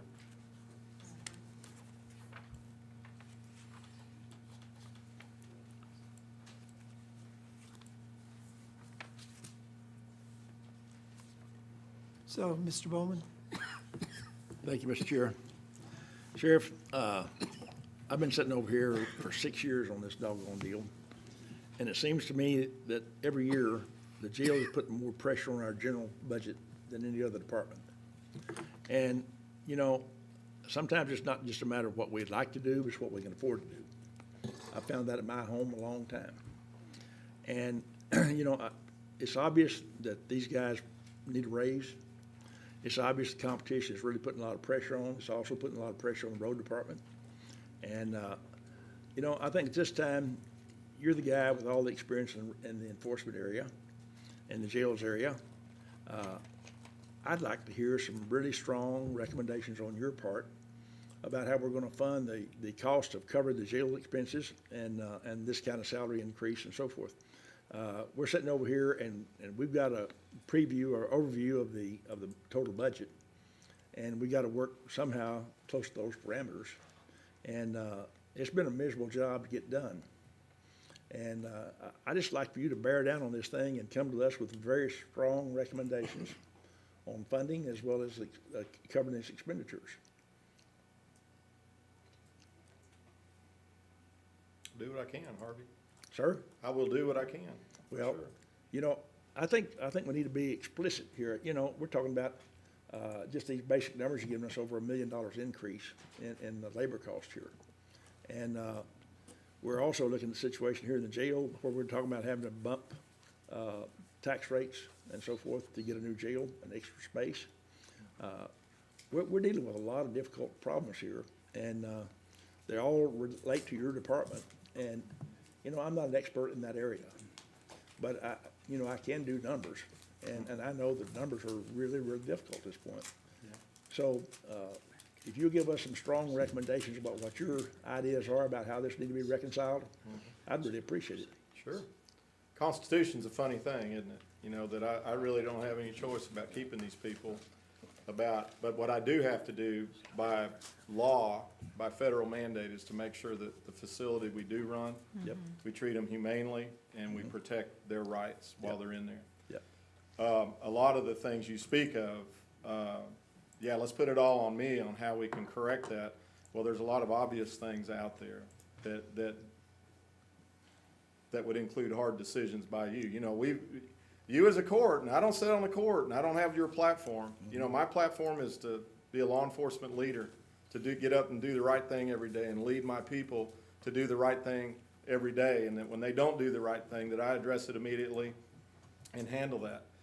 The problem for you all is trying to address your constituents in a variety of ways. So over the last 6 or 7 years, you know that our county budget has been cut started at about 1.2 or 3, and it's grown to about 1.8 million a year on the millage. You want to talk about hard decisions, discuss that one. Okay? I mean, that's not in my ballpark. There's money out there. You know, all I can tell you is what it cost me to run the stinking jail. And it costs a lot of money, you guys, and we're out of room. And you know that we're gonna have to discuss either that, we're gonna have to discuss tax increase to fund and build an additional jail. You already know that. They're hard decisions, but they're not mine to make. Yep. But If you guys tell me you don't want to do it, guess what? You know, I'm still going to be sheriff, and I'm still going to be plugging away. Well, Sheriff, I guess the key thing here, you're the guy that knows about the interaction with the local people. You're the one that is dealing with this thing about a daily charge to cities and so forth.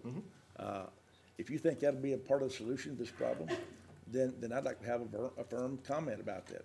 And I'm fine. anything else? My firm comment is, if that's the direction you want to go in, but don't tie it in to alleviating our need to expand the jail as it exists. I am fine with getting that money from the cities. It's pay for play, as far as I'm concerned. I'll enforce it. I'm good with that. But we got to make sure we get out of the weeds and separate and don't blur our vision of what our true needs are. And that is space. And then that is people that have to run that additional space, all right? We can't do that on a $250,000 increase or whatever it would be from these cities. It'll make us feel better, it'll help offset some of the operational costs, but Harvey, it is not in any way, shape, or form gonna solve our problem. And, you know, I don't know, look, I think the right thing to do for this court going forward is to listen to what we have to say. You asked me if I have a good sense of what the public would do. My sense is, if we can get out of this court, I'm chasing a rabbit. I'm sorry, Bill. I'm getting away from the pay plan, but this may actually feed into this. Yes. In that if we can get the ordinance by the quorum court to put the jail expansion on the ballot, my sense of the people in Washington County, even though people do not want tax increases, they're smart people. They can be educated on what our actual needs are and know that there's a cost for having great law enforcement. And guess what?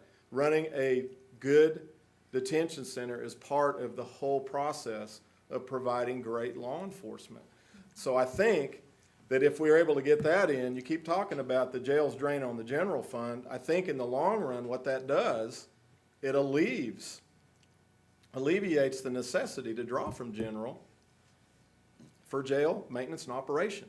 And perhaps, once that's done, then it frees up like it did 14 years ago. Well, Sheriff, I guess my first thought about expansion and a larger jail facility is gonna mean more people.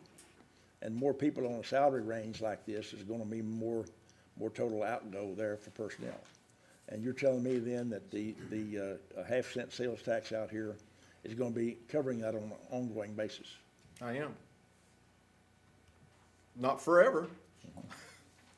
Not forever. Nothing's free. I mean, as Washington County grows, the need for expansion on a lot of things are gonna happen. But I'm saying, based on the studies and my experience, 15 years, 20 years down the road is what we're looking at. But of course, the last time the study was done, they undershot the growth of Washington County by 18%. So, I mean, who can predict this stuff? Yep. But Well, Sheriff, I realize we gotta do something. There's no question about it. And it's just a matter of, once again, I keep thinking about the bottom line and what that looks like, and it's pretty scary. I know. Thank you. And I'd like to say, again, that I did not attend that the way that it came out.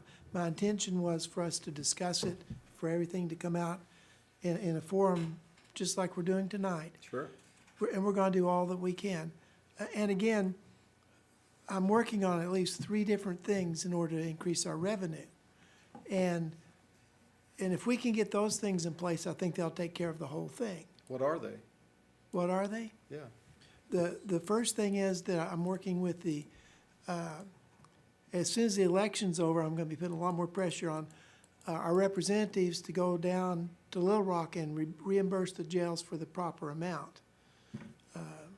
I've got all the information, I've got all put together, I'm just waiting on the opportunity to get it before, in the budget committee down there. Okay. Second thing is that we've started the discussion on getting revenue from the cities. Because I think they'll do two things for us. Number one, I think it'll help with their overcrowding problem a little bit, whenever they start having to pay. And it'll also help to cover some of the costs that we're currently paying out of the general fund. Those are the two big things that we're working on right now. And so we'll see where we end up with that. But I can certainly tell from tonight, I mean, I don't think there's a person here that isn't behind this. We've just got to figure out how to make it happen. And so are there any other questions on this? Yes, sir, Butch? Yes, I wanted to clarify or make sure I understood what you were talking about. One of your suggestions, I think you referred back to about 7 years ago, we cut the millage a half a mil. May have got the year wrong by a year or two. That, I think, I'm just, and that being said, you're asking for another little over $1 million. And, we cut that a half a mil, that's 5/10 of a mil back then.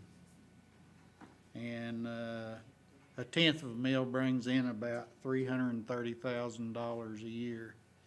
So 3/10 of a mil comes out to roughly $990,000, which wouldn't quite cover it. But I'm just saying I think that's what you were referring to. And I was just wanting to clarify, give some people an idea that the millage to the general fund, where the pay needs to come from, it'd take a little over 3/10 of a mil. And people on the court need to understand, people listening in need to understand what we were talking about there. If I'm mistaken, let me know. Appreciate it. Sue Masson, do you have something? Yes, you mentioned that you were looking at, I think, 3 ways to increase revenue, but you only told us 2. And the third one is after the election, we're gonna look at the millage. We're gonna discuss that. Don't know where we'll end up with that, but we're gonna discuss that.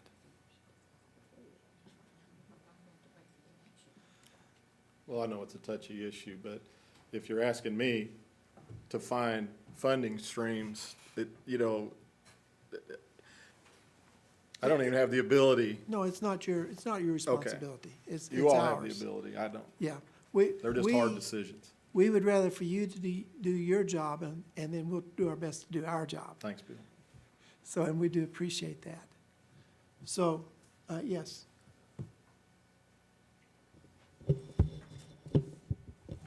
I'm looking at the minimums and, and the midpoint. If a captain starts at $68,598, the midpoint that he could reach would be $82,638. It didn't really give the high point range that could be paid. Are these steps done, and you may have handed this out in September, on the step systems, but are they on years of experience and education as they move from one step to another step? They're based on promotion, like. Yeah, your promotions, yes. And then once you're in that new step plan, you start from the beginning and work your way through, and it's on an annual. An annual basis, so Yeah. are we looking at, to start it is near $1 million.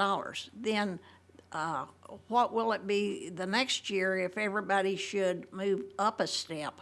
Not everybody will move up a step, but what percent of people will, per year, move up a step? What percent moves in Fayetteville, for instance? Into another Step. category, promote? Yes, another promotion. Because, you know, if you're a captain, it says the range here is for 68,000 to 82,000, Okay, okay? So, he's a captain, so the steps to get to that 82,000, is that based on years of experience, or is it based on, years in that step as a captain.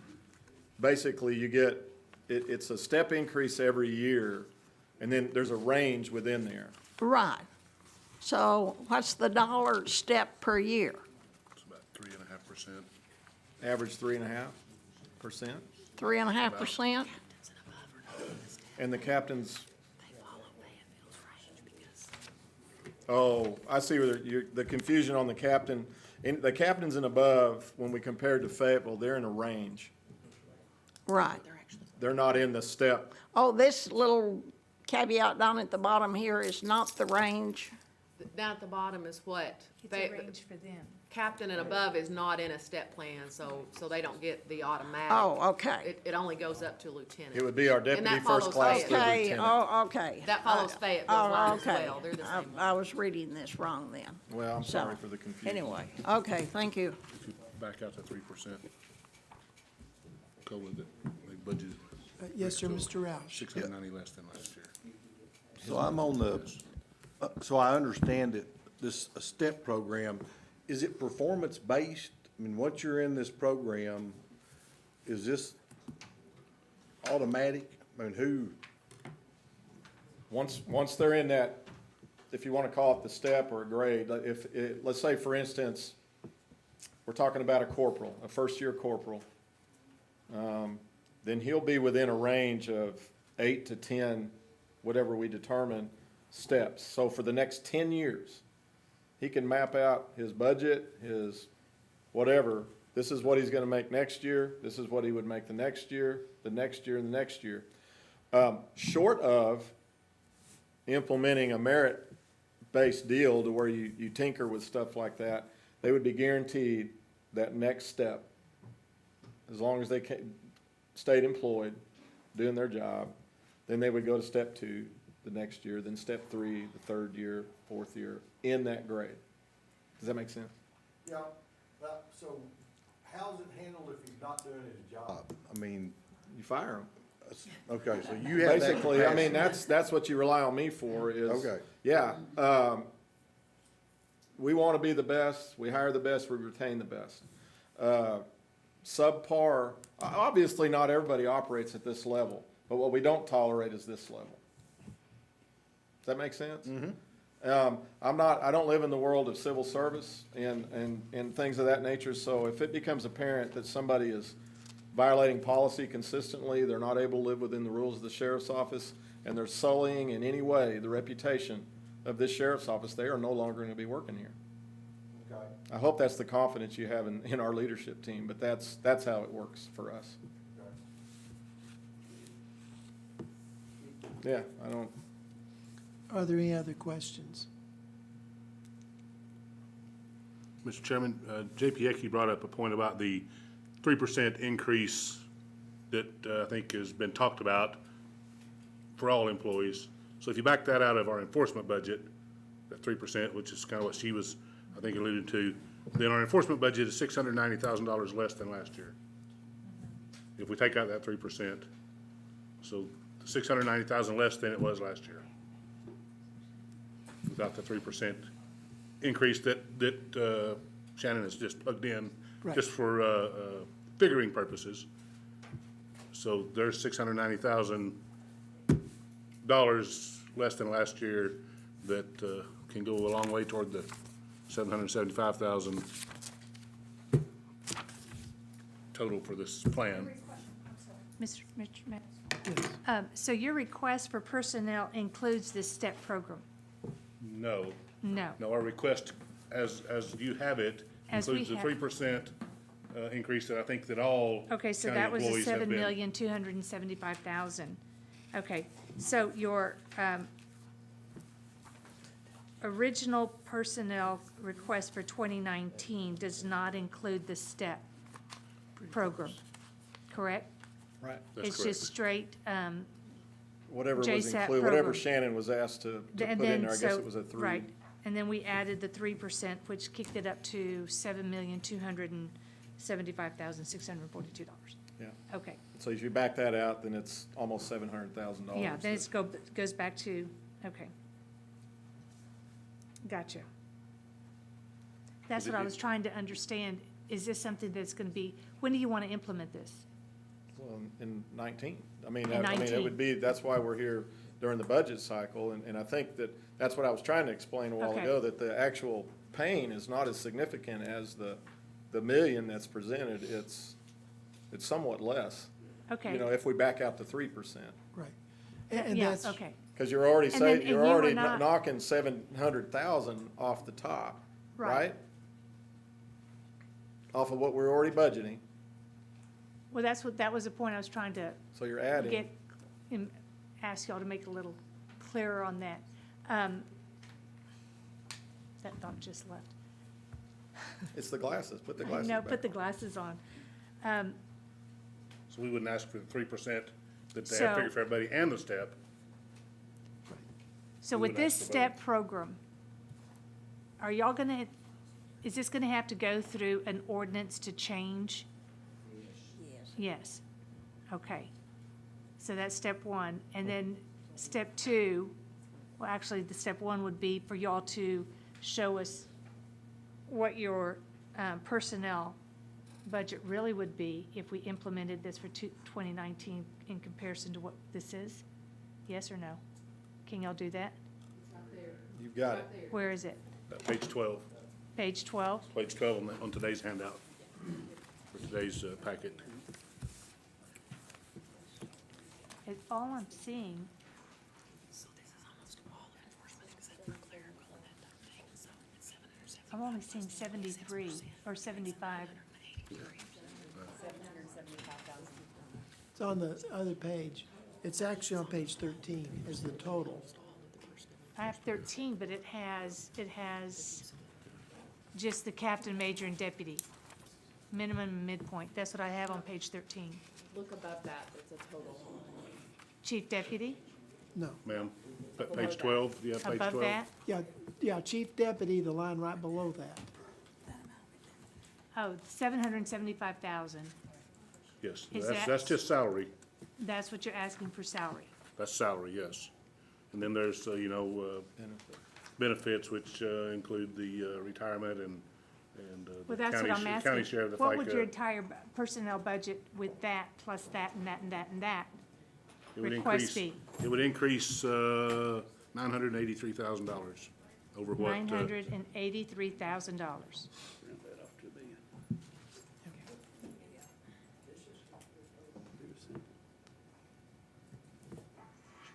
To And your again- budget, okay. I just wanted to be clear on that. And again, that's why we're discussing this tonight, Right. because we want to get everything out on the table. So it'd be a $983,000 increase and a $690,000 decrease. So your net then would be 300 and some thousand net increase. Because we're reducing it overall, our overall budget, 690,000.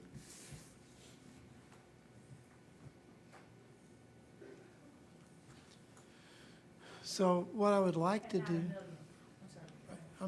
what I'd like to do, and actually that falls more in line with what I'd looked at earlier. So what I would like to do, and what we haven't done yet, but we could certainly start now, and that is, if we are satisfied with this budget, we can pass it on to the full quorum, to the budget, whenever we pass the budget. But we could pass certainly his section if y'all are willing to do that. Section to approve the step.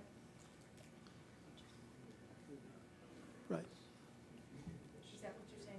yes. To approve the step, To, Court to adopt that for the sheriff's department. Well, I'm just saying that normally when we do the budget, as we go through each department, I mean, we'll lump a bunch of them together. But also, we take one department, we say, well, we'll accept your budget and we'll pass it on to the, you know, to be reviewed or to be added to the budget where we do the entire budget. In other words, we're gonna pass this on for the final approval of the budget. Does that make sense? As presented by you with the 3% increase, and then we would have the ability to do this, or are you talking about with the step? I'm talking about with the step, I'm talking about, and also we didn't want to include this, your entire budget, which, I mean, y'all have done a great job of reducing the rest of the budget. Thank you. But if that makes sense, I mean, I guess what I'm trying to do is I want to be finished with y'all so we can go on to the next person. Never be done with us. That's true. Absolutely. Yes, ma'am, please. I'm not inclined to make you come back, but I'm not inclined to necessarily approve everything because it just seems like there's too many undecided issues. I mean, we haven't discussed raises, so what we are presented that includes a raise, we haven't really discussed that, whether we can pay for a raise for anybody. We haven't discussed the step process or the funding. And so I mean, I think that if you take the step out of it and the 3% out of it that are still up in the air, I'm good with the sheriff's law enforcement budget. We didn't really talk specifically very much about your other budgets, but I don't know that we should necessarily say we're approving anything, given those two issues that are up in the air. That's just sort of my inclination. And also, we don't have what you would have presented without those issues. So it's a little hard for me to say I'm approving something that I haven't seen. So I think probably we'll discuss the step process maybe in jail and law enforcement and then decide whether we want to fund it through this process. But I don't want to give you guys the false sense that we're approving things when I feel like there's undecided issues. And I think we should leave it to approve formally once we've resolved those issues. So I would say that we don't have to make a motion to not take action, Right. but that's what I would recommend, we not take action. And, Mr. Chairman, I would like to ask if we could have those numbers finalized on what it would be for the step process. Let's just say we're going to move forward with the step process. This is what APRS is, this is what this is, this is what this is, and here it is. All bundled up nice and neat, and just wrap that baby up and we put a bow on it. Can we do that at jail and law enforcement, so we'll know what it looks like? Would it be You good? bet. Okay, You betcha. thank you. Okay, is there any other further discussion on this? Okay, I believe we're done with you for the moment at least. Thanks. Bill, if I could, we are gonna have our next jail law enforcement meeting. It'll be Monday. What? It's at the jail. Yes, at our place. And what I've asked for a little leeway from our chairman is that for perhaps the first 15 to 20 minutes, that we take a quick tour, walk back, so you can see the conditions, what we're talking about, kind of like when we showed the video. Make it very quick, and then come back and then I've got Mr. Langston coming back to answer any follow-up questions, and then, you know, usually everybody comes anyway, so I just wanted to make sure. But I really wanted to say it for people that are actually trying to replace you guys, that they might want to come and see what the jail actually looks like. Yep. Okay? Thank you. Yeah, thank you all very much. Okay, the next thing is IT budget review. And so, Sydney, if you would come up here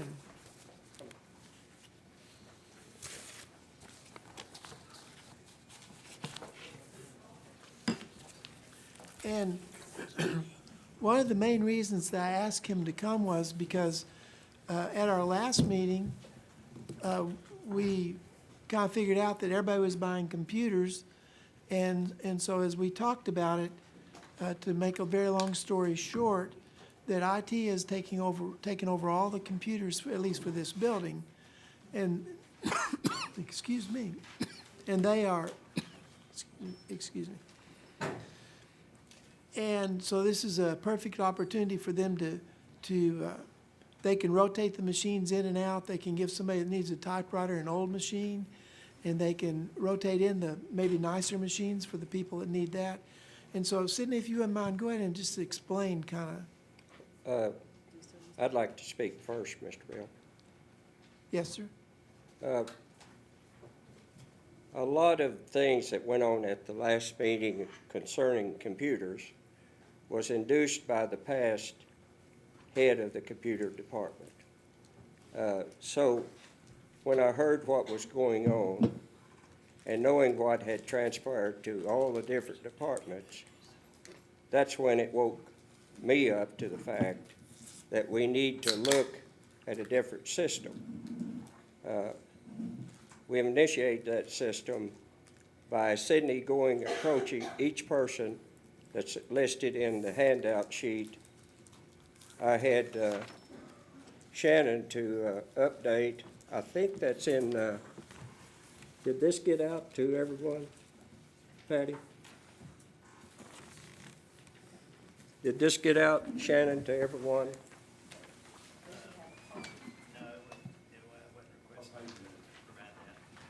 Okay. So it did not get out? We have this. Okay.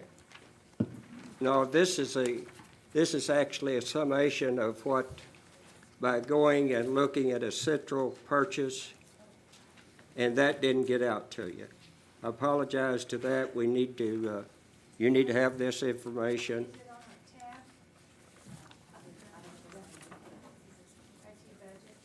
No, it's not in IT budgets, it's IT consolidation savings that we initiated, which touches all the departments that were considering mass buying of computers. So we'll get this information to you, and the bottom line is on it that Sydney's, with his meeting with all of our departments, elected and non-elected, it's about a $72,000 reduction. So, but you do not have this information We don't have it yet. yet. But you will have it, this particular sheet. And it was updated on 10/24. And, you know, 2 days ago, these revisions came out, and I gave up trying to get my book updated. So it's really, they're just coming like bullets. So, yes, Sydney can now answer whatever questions that he came and when he contacted and what he did. But I wanted to make this available to you and where we were in this process. Okay? Okay, Now, Harvey? Sydney will take your questions or Okay. whatever, please. I promised our department heads that I'd always sit up here with them and take a bullet. Thank you, Mr. Chair. You said you'd be a $72,000 savings on the purchase of computers? Yes, sir. Reduction in the proposed budget A reduction of, all right, proposed. overall. Where's the savings coming from? What we're doing is two things. We're proposing that we have 450 computers that we're responsible for, and we're requesting that we replace 60 every year. We're putting them on a 7-year rotation, and we're also buying in bulk. So the combination of being able to move computers around, not everybody needs them replaced as quickly as others do. And somebody looking up parts in a shop may not need it as often as a executive secretary or somebody that uses more of the high-end software. This gives us the flexibility to move them around where they're needed. So you're talking about just a mass purchase on an annual basis, of buying 50 at a time and rotating? Right, 60 at a time, that's correct. Being Okay. able to All right. make a deal based on a bulk quantity purchase. Okay, so this is giving us a better price per unit instead of going out and buying them as individual departments. Yes, sir. Gives you a better price per unit, gives you standardization, because if each, you got the department with 4 people and they like compact, somebody likes Dell, somebody likes HP. Well, then when you start changing back and forth, he wants another HP. Maybe the HP's $200 or $300 more. So we're looking to standardize computers. And the computers that you have here were all rejected as being a performance, and we salvaged those last year, put them down here. They came out of the salvage pile, and they've done pretty good for a year. Yep, they have. So that's where we're thinking. Okay. Sure. Ms. Patty's gonna make a copy so that we can just hand it out to you. Okay, Thank you, Ms. Patty. okay, thank you. Okay, are there any other questions? Yes. Just gonna ask for the sake of asking, are there any federal grants that we could apply for to help offset the current cost, even with this reduction? Are there any grants or anything that you might know of that we could apply for that would also help? I'm not aware of any at this time, but I can check into that. Thank you, I appreciate that. We definitely are looking for all types of grants. Wish there was. And there may be some incentive programs with our private companies that we can get some huge discounts. You're already experiencing some of that. Yes, being able to buy in bulk gives us opportunity to find a good deal. Okay, Mr. Lundstrom? One thing that's always confused me, last I heard, we had like 530 employees, and you said we've got almost 500 computers. Does everybody that works for Washington County have a computer? Except the difference, and the difference is, realistically, no. Not everybody that works for Washington County in our 15 departments has a computer. We have computer stations in the road department where our superintendents come in and they share or come to a station and work. The Buildings and Grounds Department has some computer stations that they use. And then we have laptops and we have standard desktop computers. That's the way it normally works, but what was that number you gave? 400 and how many? 450. 450 computers, 530 employees. Right. Thank you. Okay. And then you also realize in that 15 of them are here. Well, I didn't ask for this one. I was doing fine without it. And I suspect that a lot of those other people could do without theirs too. And there's, that's the reason we have stations for the road department people. That's the reason we have stations for the building and grounds people. You don't need a computer to mop the floor. You don't need a computer to dig the ditch. But we've still got 450 of them. Right. Thank you, Mr. Chair. Harvey? Does this include the computers in the patrol cars? No, No, this doesn't include the sheriff's department. Nothing in the sheriff's department. Okay, all right, thank you. This is the other side. Are there any other questions about IT? If there aren't, then we will go to the road half-cent sales tax review. Did you have a question about to bring up about the software? Yes. Yeah, for And I'm everybody helping the here. wrong side here. No, that's fine. Thank you for reminding me. But one of the things we've talked about is that we're gonna have to replace our software. It's a very, very expensive program, and we're working on that. It's been added into the budget. They're looking at about $500,000 is what it looks like it's gonna cost us to get the program, to get it written and made and implemented. That's been added to the budget. And thank you for bringing that up. Can you kind of just give us a thumbnail sketch of why we're where we are and where we're going? Well, the software programs we have are to the stage, and explain it to us where we are actually with what we have today and the fact of what was presented to us and where the bids come in. Would you do that on the figures for us? Yes, the software we have now has been outdated for about 5 years. They asked us to upgrade it. The cost of it was, I believe, around $300,000 to upgrade it to the latest platform.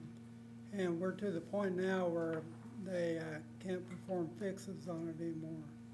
So we put it out to bid, and we had one of the bids come back, and I don't have the numbers in front of me, but one of them was around the $750,000 range, and the other closer to the $500,000 range. Yep. The bids are being reviewed at the present time. We're bringing in the bidders.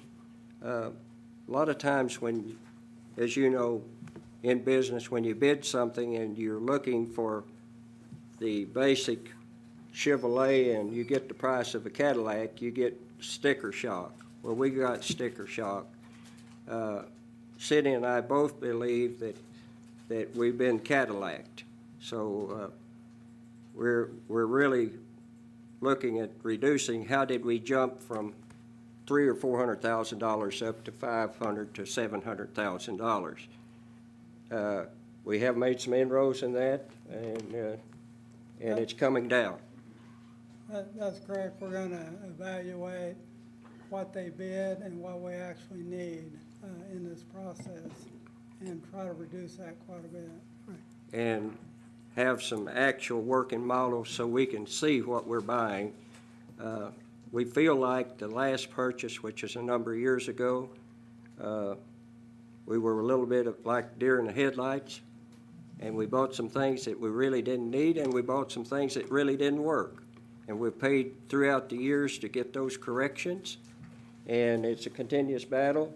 The service hasn't been exactly what we thought would be.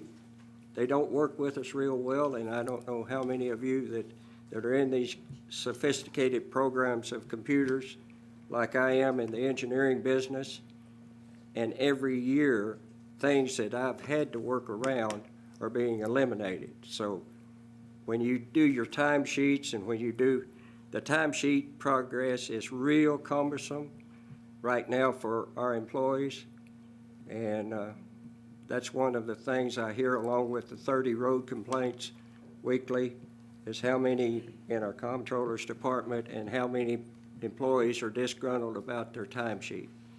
So we're trying to do a better job for them. Okay? Are there any other questions? Okay. All right, thank you very much, and we're getting close to the end. If we could talk about the half-cent road tax? Yes. Charles? You have to excuse me, you guys are wearing on me.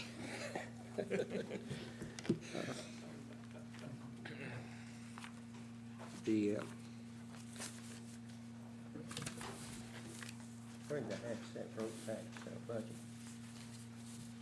So, and the main reason that I invited these guys to come, because if you'll look at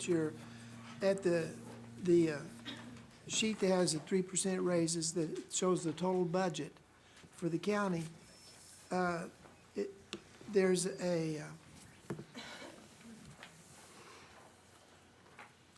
in the road fund,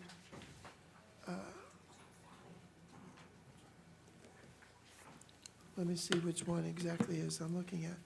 There's a substantial amount of money that's in the half-cent road fund, and the thing is, I'll let you explain where that money comes from and why that's gone up.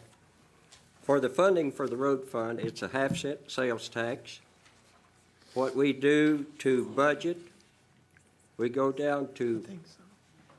Bobby Hill, and Bobby gives us his estimate of how much it's gonna be in the road fund collected for the future year.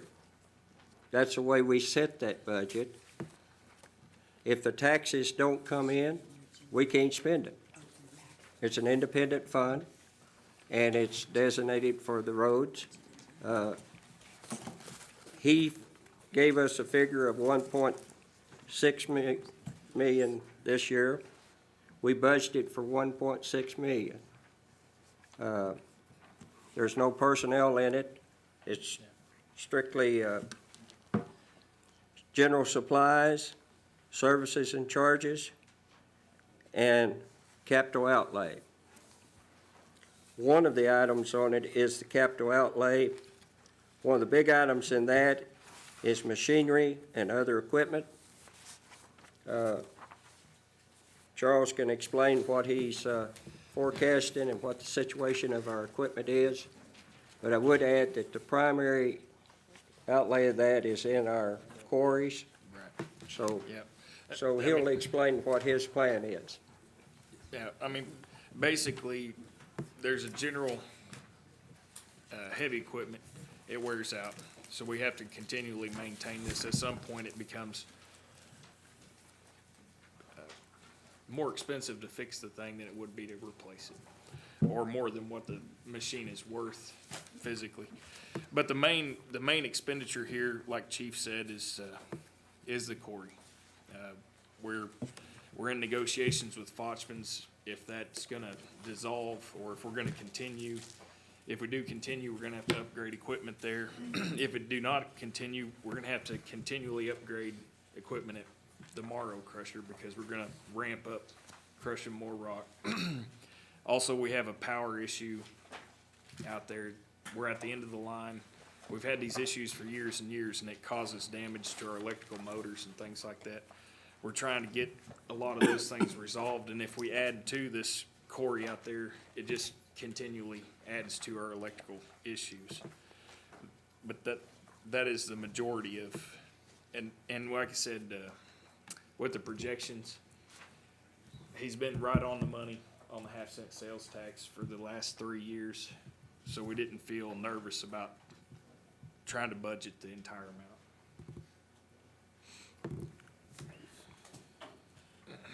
So are there any other questions on this?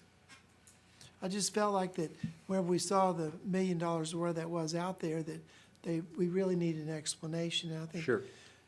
They've done a good job of explaining that. So are there any questions? Yes, sir, Harvey, hard to imagine. Yeah, just, go ahead. It's a little hard for me to look at the half cent without looking at all the road department budget, but I did just have a specific question about the auction that was of surplus or old equipment. Right. Where did that money go?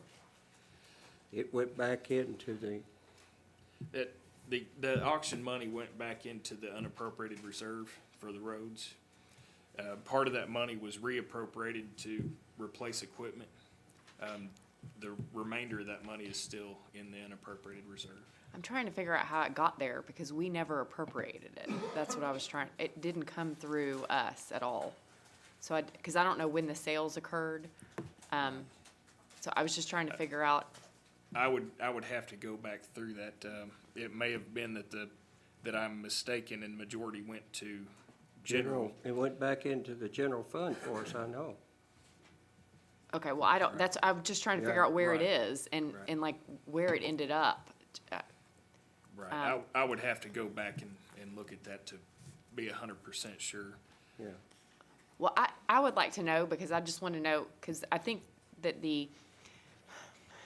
with road department funds, it gets a little dicey because there is a sharing of funds. There is some general funds that are paid, but depending on when that equipment was purchased and what funds it was purchased with, it might necessarily be restricted as to where it needed to go back and from where it could be spent. Exactly. So I'd like to know when it happened and where it went and where is it now, because I would think we would have had to appropriate it and adjust your budget if you all spent it. So I look at it and say, I think we've got $700,000 to spend. Right, exactly. And that is very possible that it's still in general. We don't have a surplus of $700,000 anywhere. No. We've never got the surplus of 700,000 from it. We did not buy new equipment with it. Well, I don't think you could without us authorizing it, so I'm just trying to figure out, We brought that back in, and, but if you don't have a surplus, where's the money? You're saying road doesn't have a surplus, so it's Right. not in road. right, it's not in roads. Right, Okay. Well, I'd like to know where it is, yeah. because we need to know where the money is. Okay? It was receipted in the road, and that's where it still is. So it is in unappropriated roads? It's just in your cash money that's in the road. Okay, so you do Yeah, have so a it- surplus. So it did come to the Well- unappropriated. But I will look at that and confirm for sure where that money's sitting. Well, because, I mean, it matters just because I think we need to know, part of it could be general fund money.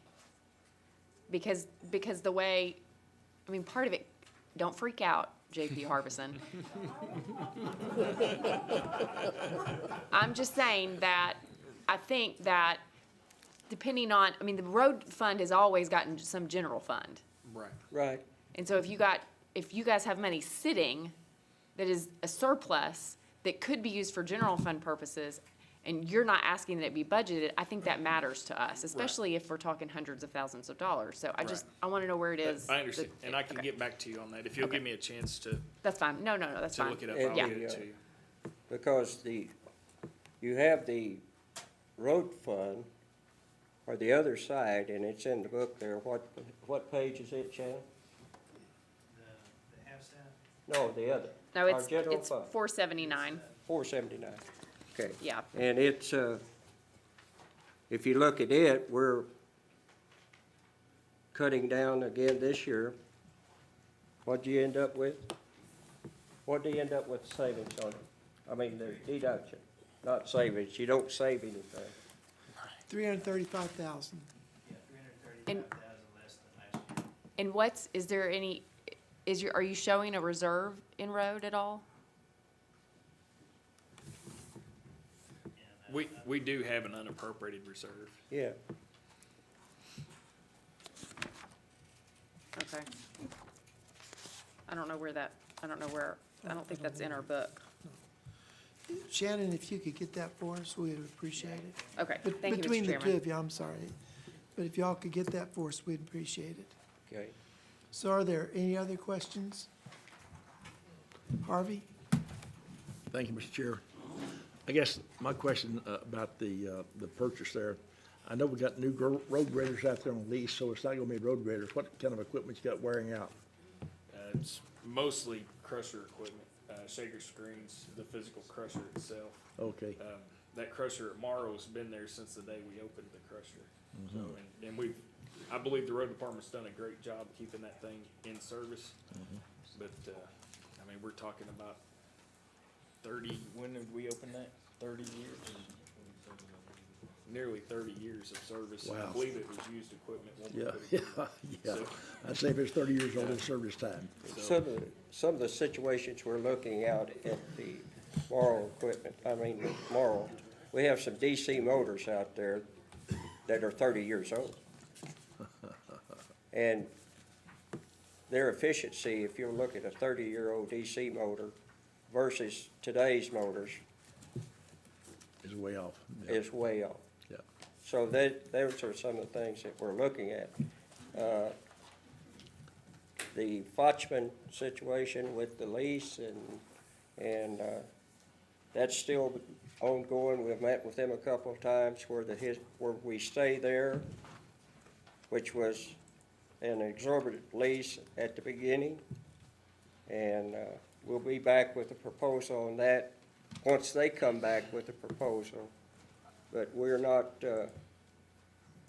I think we leased 3 acres for $200,000 or something like that. That's not real good business for 3 acres. Yeah, thank you. Are there any other questions? Okay, if there aren't any other questions, is there other business? Yes, sir. We're in other business. Yes, sir, Daniel Balls, yes. Just because I know that we've all been contacted, he's here tonight. It's not working. Oh. Yeah, sorry. other professional services line in the county attorney's budget, returning that back to where it has been. I'd like for us to discuss that so that Ms. Shy doesn't have to come back again and sit for another 2.5 hours, Yes. if anybody's open to doing that. I'll second the motion. All right, well, I'm gonna make a motion that we return that line item to 73,104. It's already been done. It's already been done. That's why it's not on the agenda tonight. And I apologize that, but we've worked on that this week and it's rolled back to right where it was. So nothing will change for you. Yes, you may ask a question.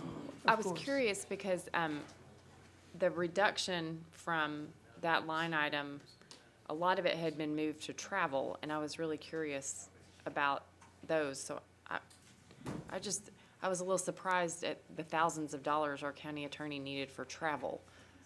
Because I thought maybe he would get to go to exciting places like Little Rock or, but, so I would be I would definitely support restoring the salary or the contract amount for the ad litem at juvenile court, but I would like to know what was happening with the other amounts in that budget, because I was a little uncomfortable with such a healthy travel budget.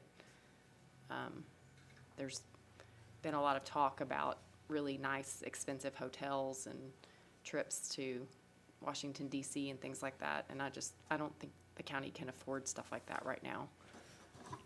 So I would like to see the budget as it ultimately ended up. Yep. We can certainly do that.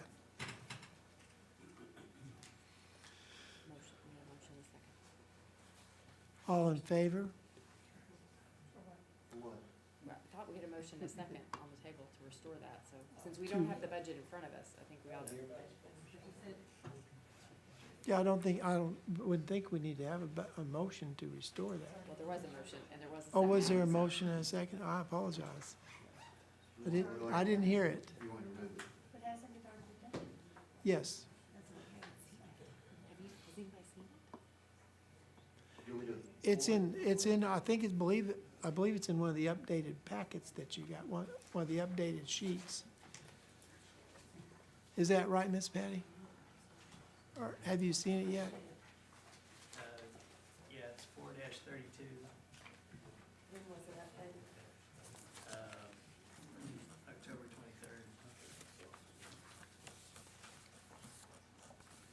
23rd. And I apologize for the confusion, a little bit of confusion, but as you can well imagine, there have been so many budget changes in the last 2 or 3 weeks. I've asked everybody to do what cuts they could, and there are 2 or 3 people I've gotten together with, and there's been lots and lots of changes. This is not changed. And so yours is not changed? No, I'm looking. It's not changed in here, but I think it's been changed on the, My mistake. May I have the floor? I don't want to interrupt. yes, I'm sorry. I'm looking at the updated 10/23/2018, and there's no change to the budget. It's still showing $50,000 for special legal. It's in one of the folder that Ms. Patty had directed us to, page 432. It still says $50,000, so.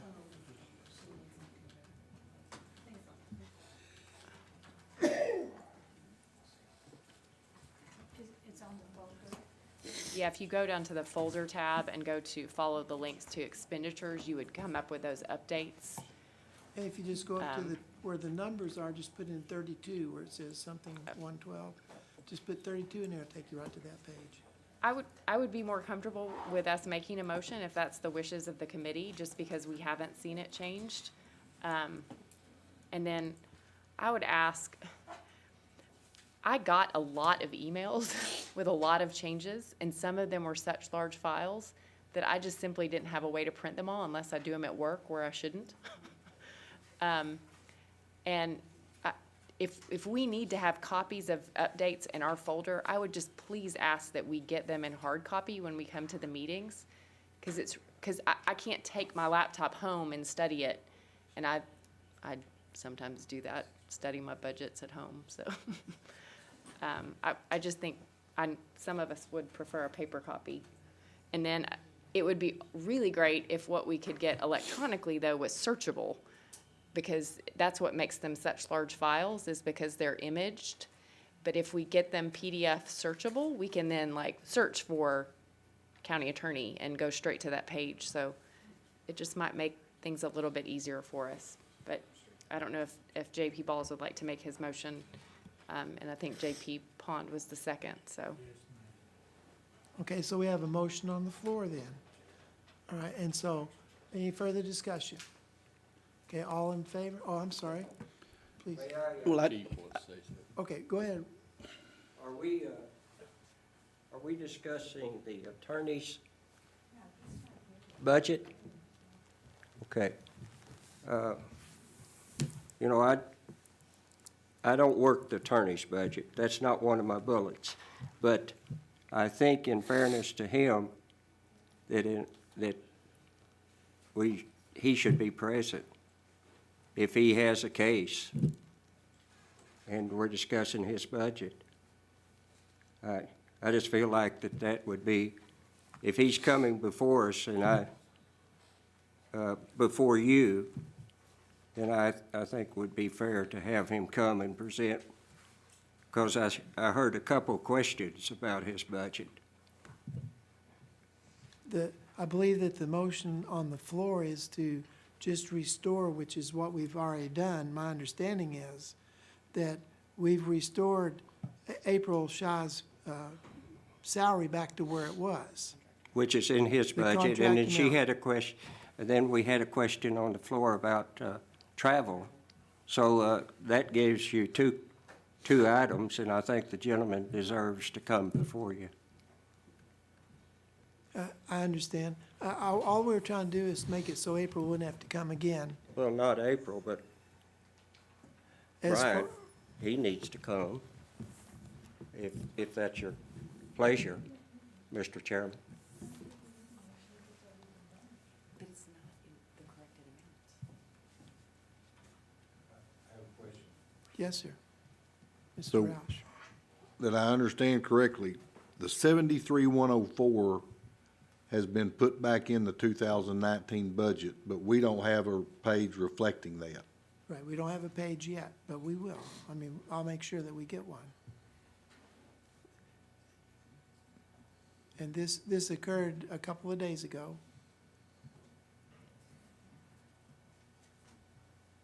And then the other question had to do with the travel increase from Right. 2,500 to 5,500.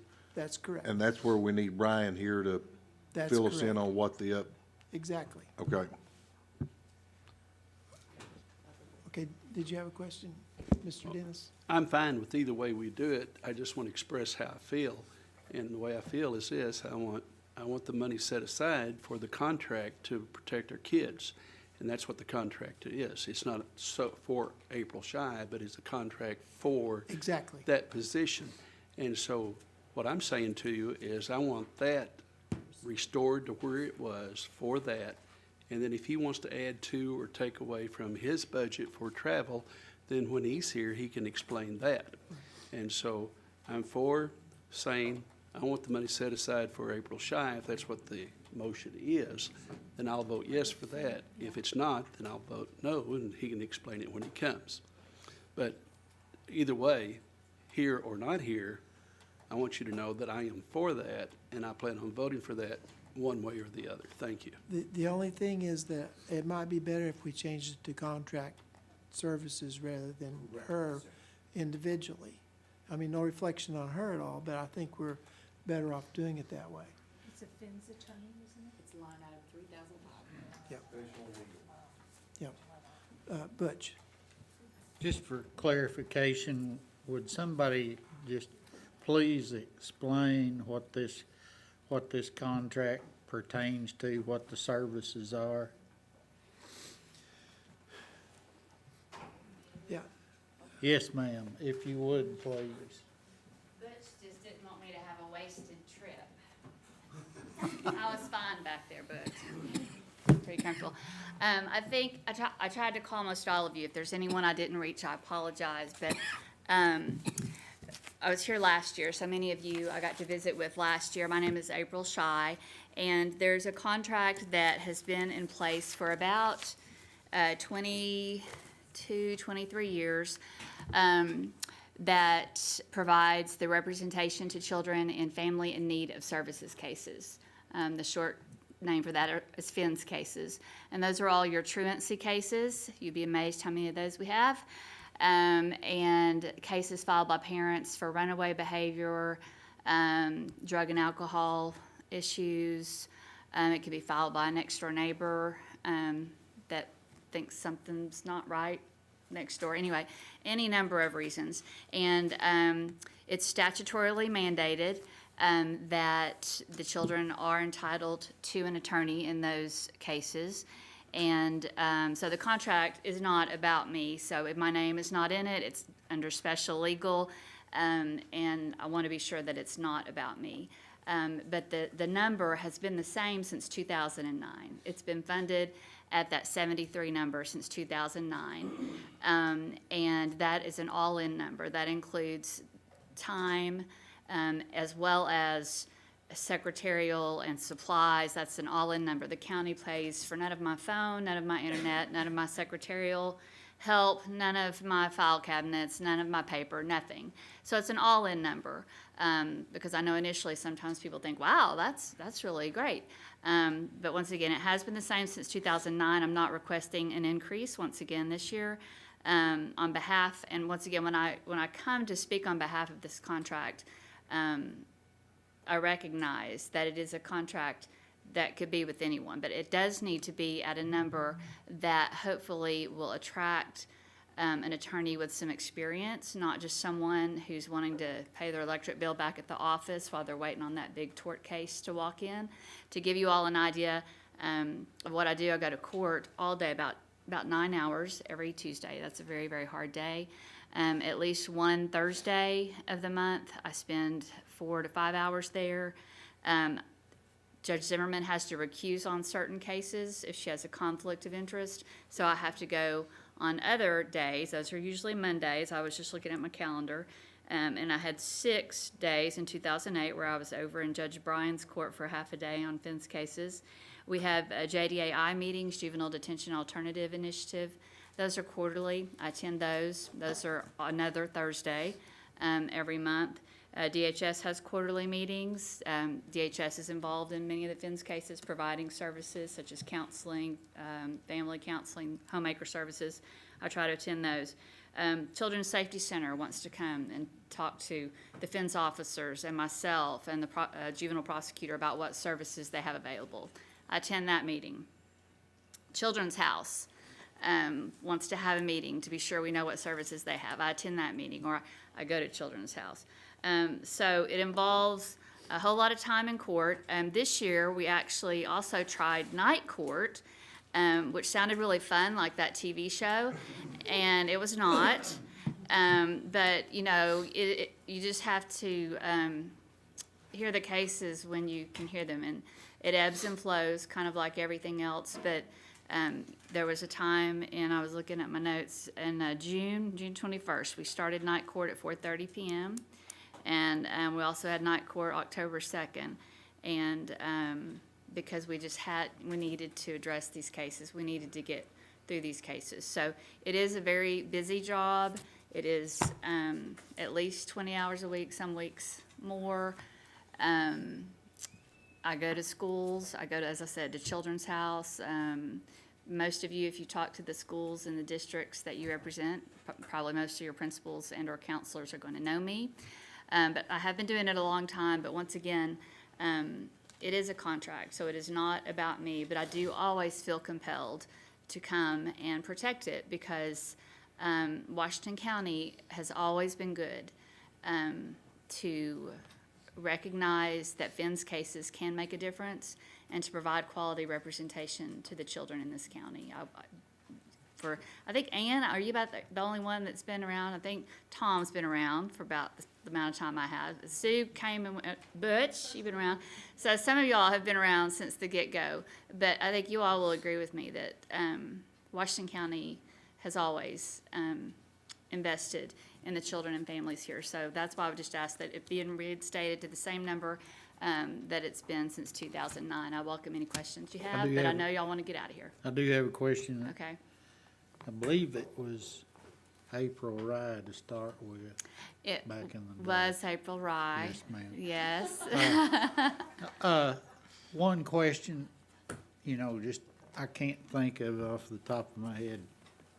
Does the county apply for or receive any grant monies that could be contributed towards your contract? I'm not aware of any. I've never heard of any from other counties or anything like that. The counties just fund the positions.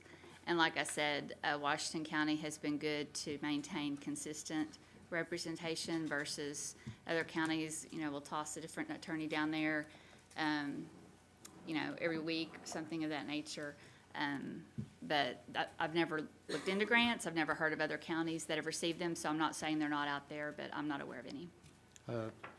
We're always looking for another source of revenue. Absolutely. Thank you. Understand. I appreciate what you do very much. Thank you. I appreciate all of you. As I said, We, Washington County has always been very supportive, and I appreciate that. And I appreciate you all taking my calls when I call and calling me back. Y'all are always good to do that, so I do appreciate you all. Thank you. All right, if there aren't any more questions, we'll go ahead and vote. So all in favor? Aye. Any opposed? Okay. All right, so now, we're probably looking for one more motion unless somebody has some other business. Okay, I'm sorry, go right ahead. I did take a break. A citizen asked me today why the budget isn't available online, that it always had been before. And I haven't had a chance to check to see if that was right or not, or even a chance to talk to anybody. But I would think it would be helpful to all of us, especially with these updated pages that kind of flood our emails, if we could have it available online. Do you know anything about that? I know that we looked at that. I believe that what we have, that we are going to, do you have those tonight, Miss Patty? Or will you get them to Oh, us? no, I meant for the public, not for us. Right, She told me about the flash drives. okay. It was on last year. Well, I think it's we'll look into important it. that the public be able to look at what we do, and it should be online, especially if it has been previously. Okay, we'll see what we can do. Thank you. Any other business? Now, do you have flash drives there? I do have Thank you. what's on our laptops today, and that included the updates up to 10/23 that are on flash drives to help. That way you could take it home and put it on your laptop, and it will have it in the folders like you see on here. And I can have at the next meeting, everything that was updated to that day on the computer, and you can bring your flash drive and then save it, and that way it'll be saved. And if you want me to keep your flash drives, I can do that and update it as you, and then at the end of the budget, we could print a final one if you needed a final page of the whole budget. All right, thank you. So, any public comment? Man, y'all are quiet. I have a comment.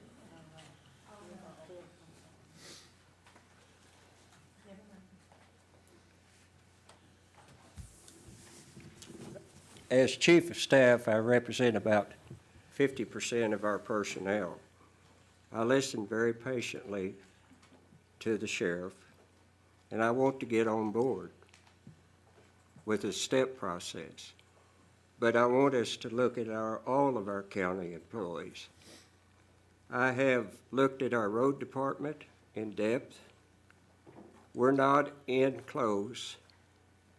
We're close, but we're not there to be competitive with the state, with the cities, or with the private sector, with what we're paying our road people.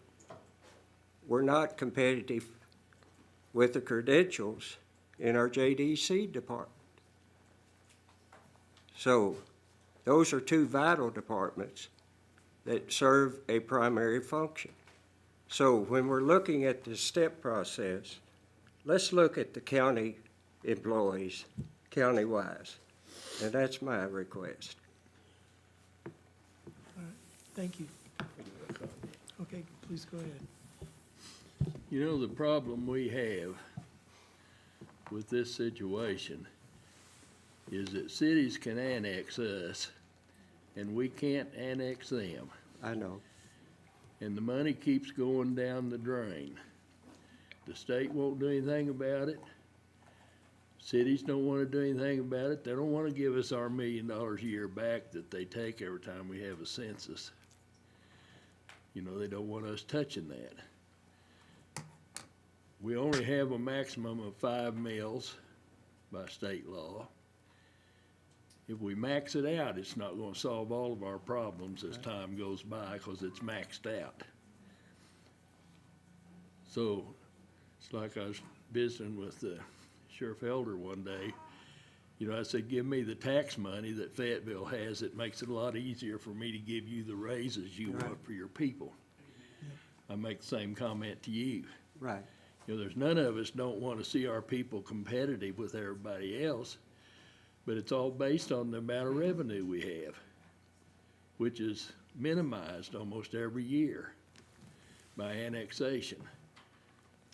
I don't know what can be done about it. You know, I don't hear anybody saying you can't annex anymore. No. I haven't heard anybody say you can go annex half of Fayetteville if they'll come into the county. So the problem is just, it can only get worse. It cannot get better. And in reply, you know, to that, the thing that I really struggle with is the fact that we run about 7 to 10% vacancies all the time in the road department. The JDC Center runs about 13 to 15%. The road department's going to turn back in personnel this year probably $250,000 plus that we'll turn back, and we've done that for a number of years. The other departments, the sheriff's department turns back tremendous amount of money every year. I had a figure that where the 3 primary ones came back to about $750,000 out of turn back on the personnel side due to vacancies. If you have a qualified person quit you, and we have them in the road department, who's worked in the system, who's making a reasonable rate, and then he quits, retires. The next guy that comes in, I have to start him at $13.17 or so many cents. He may have worked in the private sector. He don't come to work for me. He won't come in. He can go back out, make $1,500 to $2,000 a week with no problems. 401ks, the programs that our private sectors are giving now are unbelievable. I should have started being a truck driver for Walmart 25 years ago because of the fringes. But the fringes don't solve it for a young man or an older professional guy coming in, wanting to work, wanting stability. And that's the biggest thing we offer. You can work for the county for 40 years. Well, I understand all of that, but it doesn't change the I know. Don't cash change the money. problem the way I Right. understand it. And So another thing, let me mention something else. We've had HR in here several times over the years, and they usually report that we have like 4 to 5% turnover rate. That's not hugely out of line with any business in the country. You know, businesses I've run, I have turnovers. You just have turnovers. You know, you can always blame them on pay and so forth, but sometimes people leave because they don't like management. that's I know true. some police officers that way. Right. Not at the county. No, they did. Don't make me get into that. So anyway, you know, it's just a perplexing problem. We'd all like to bring them up more than they are. The money's just not there. But if you adopt the policy that's presented to you tonight, and what I'm asking is, let's consider the entire workforce that we have. And if we're going to do away with a portion of what we've been working with, then let's review where we want to go for all of our people in a just manner. And that's all I'm asking. And let's do a thorough review and see if we're competitive, if we're not competitive. I think the jail program, I know what the vacancy rate he has. I know it's a problem. I know it's 2 to 3 months before he can find a qualified person. If he can't, he has to put him through the schooling to ever get him up to that. I have the same problem, or our department has the same problem with Jeannie Mack and her group, finding somebody that's qualified to go in there and work with the children. And when you start saying the salary that you talk about, they don't stay. We have more people that come in and they have good ideas and they want to work and they see the gross salary, but when they see the benefits and the withholdings, it's shocker. I can't live on that, they say. And a month they're gone, quick as they can find something else. And that's the turnover factor that we have on the low end. The turnover factor we have on the up end, they get 70-year-old and they're still working, and then they retire, or we bury them. One or the other. Thank you so much. You bet, thank you. Are there any other comments? Okay, are there any other motions?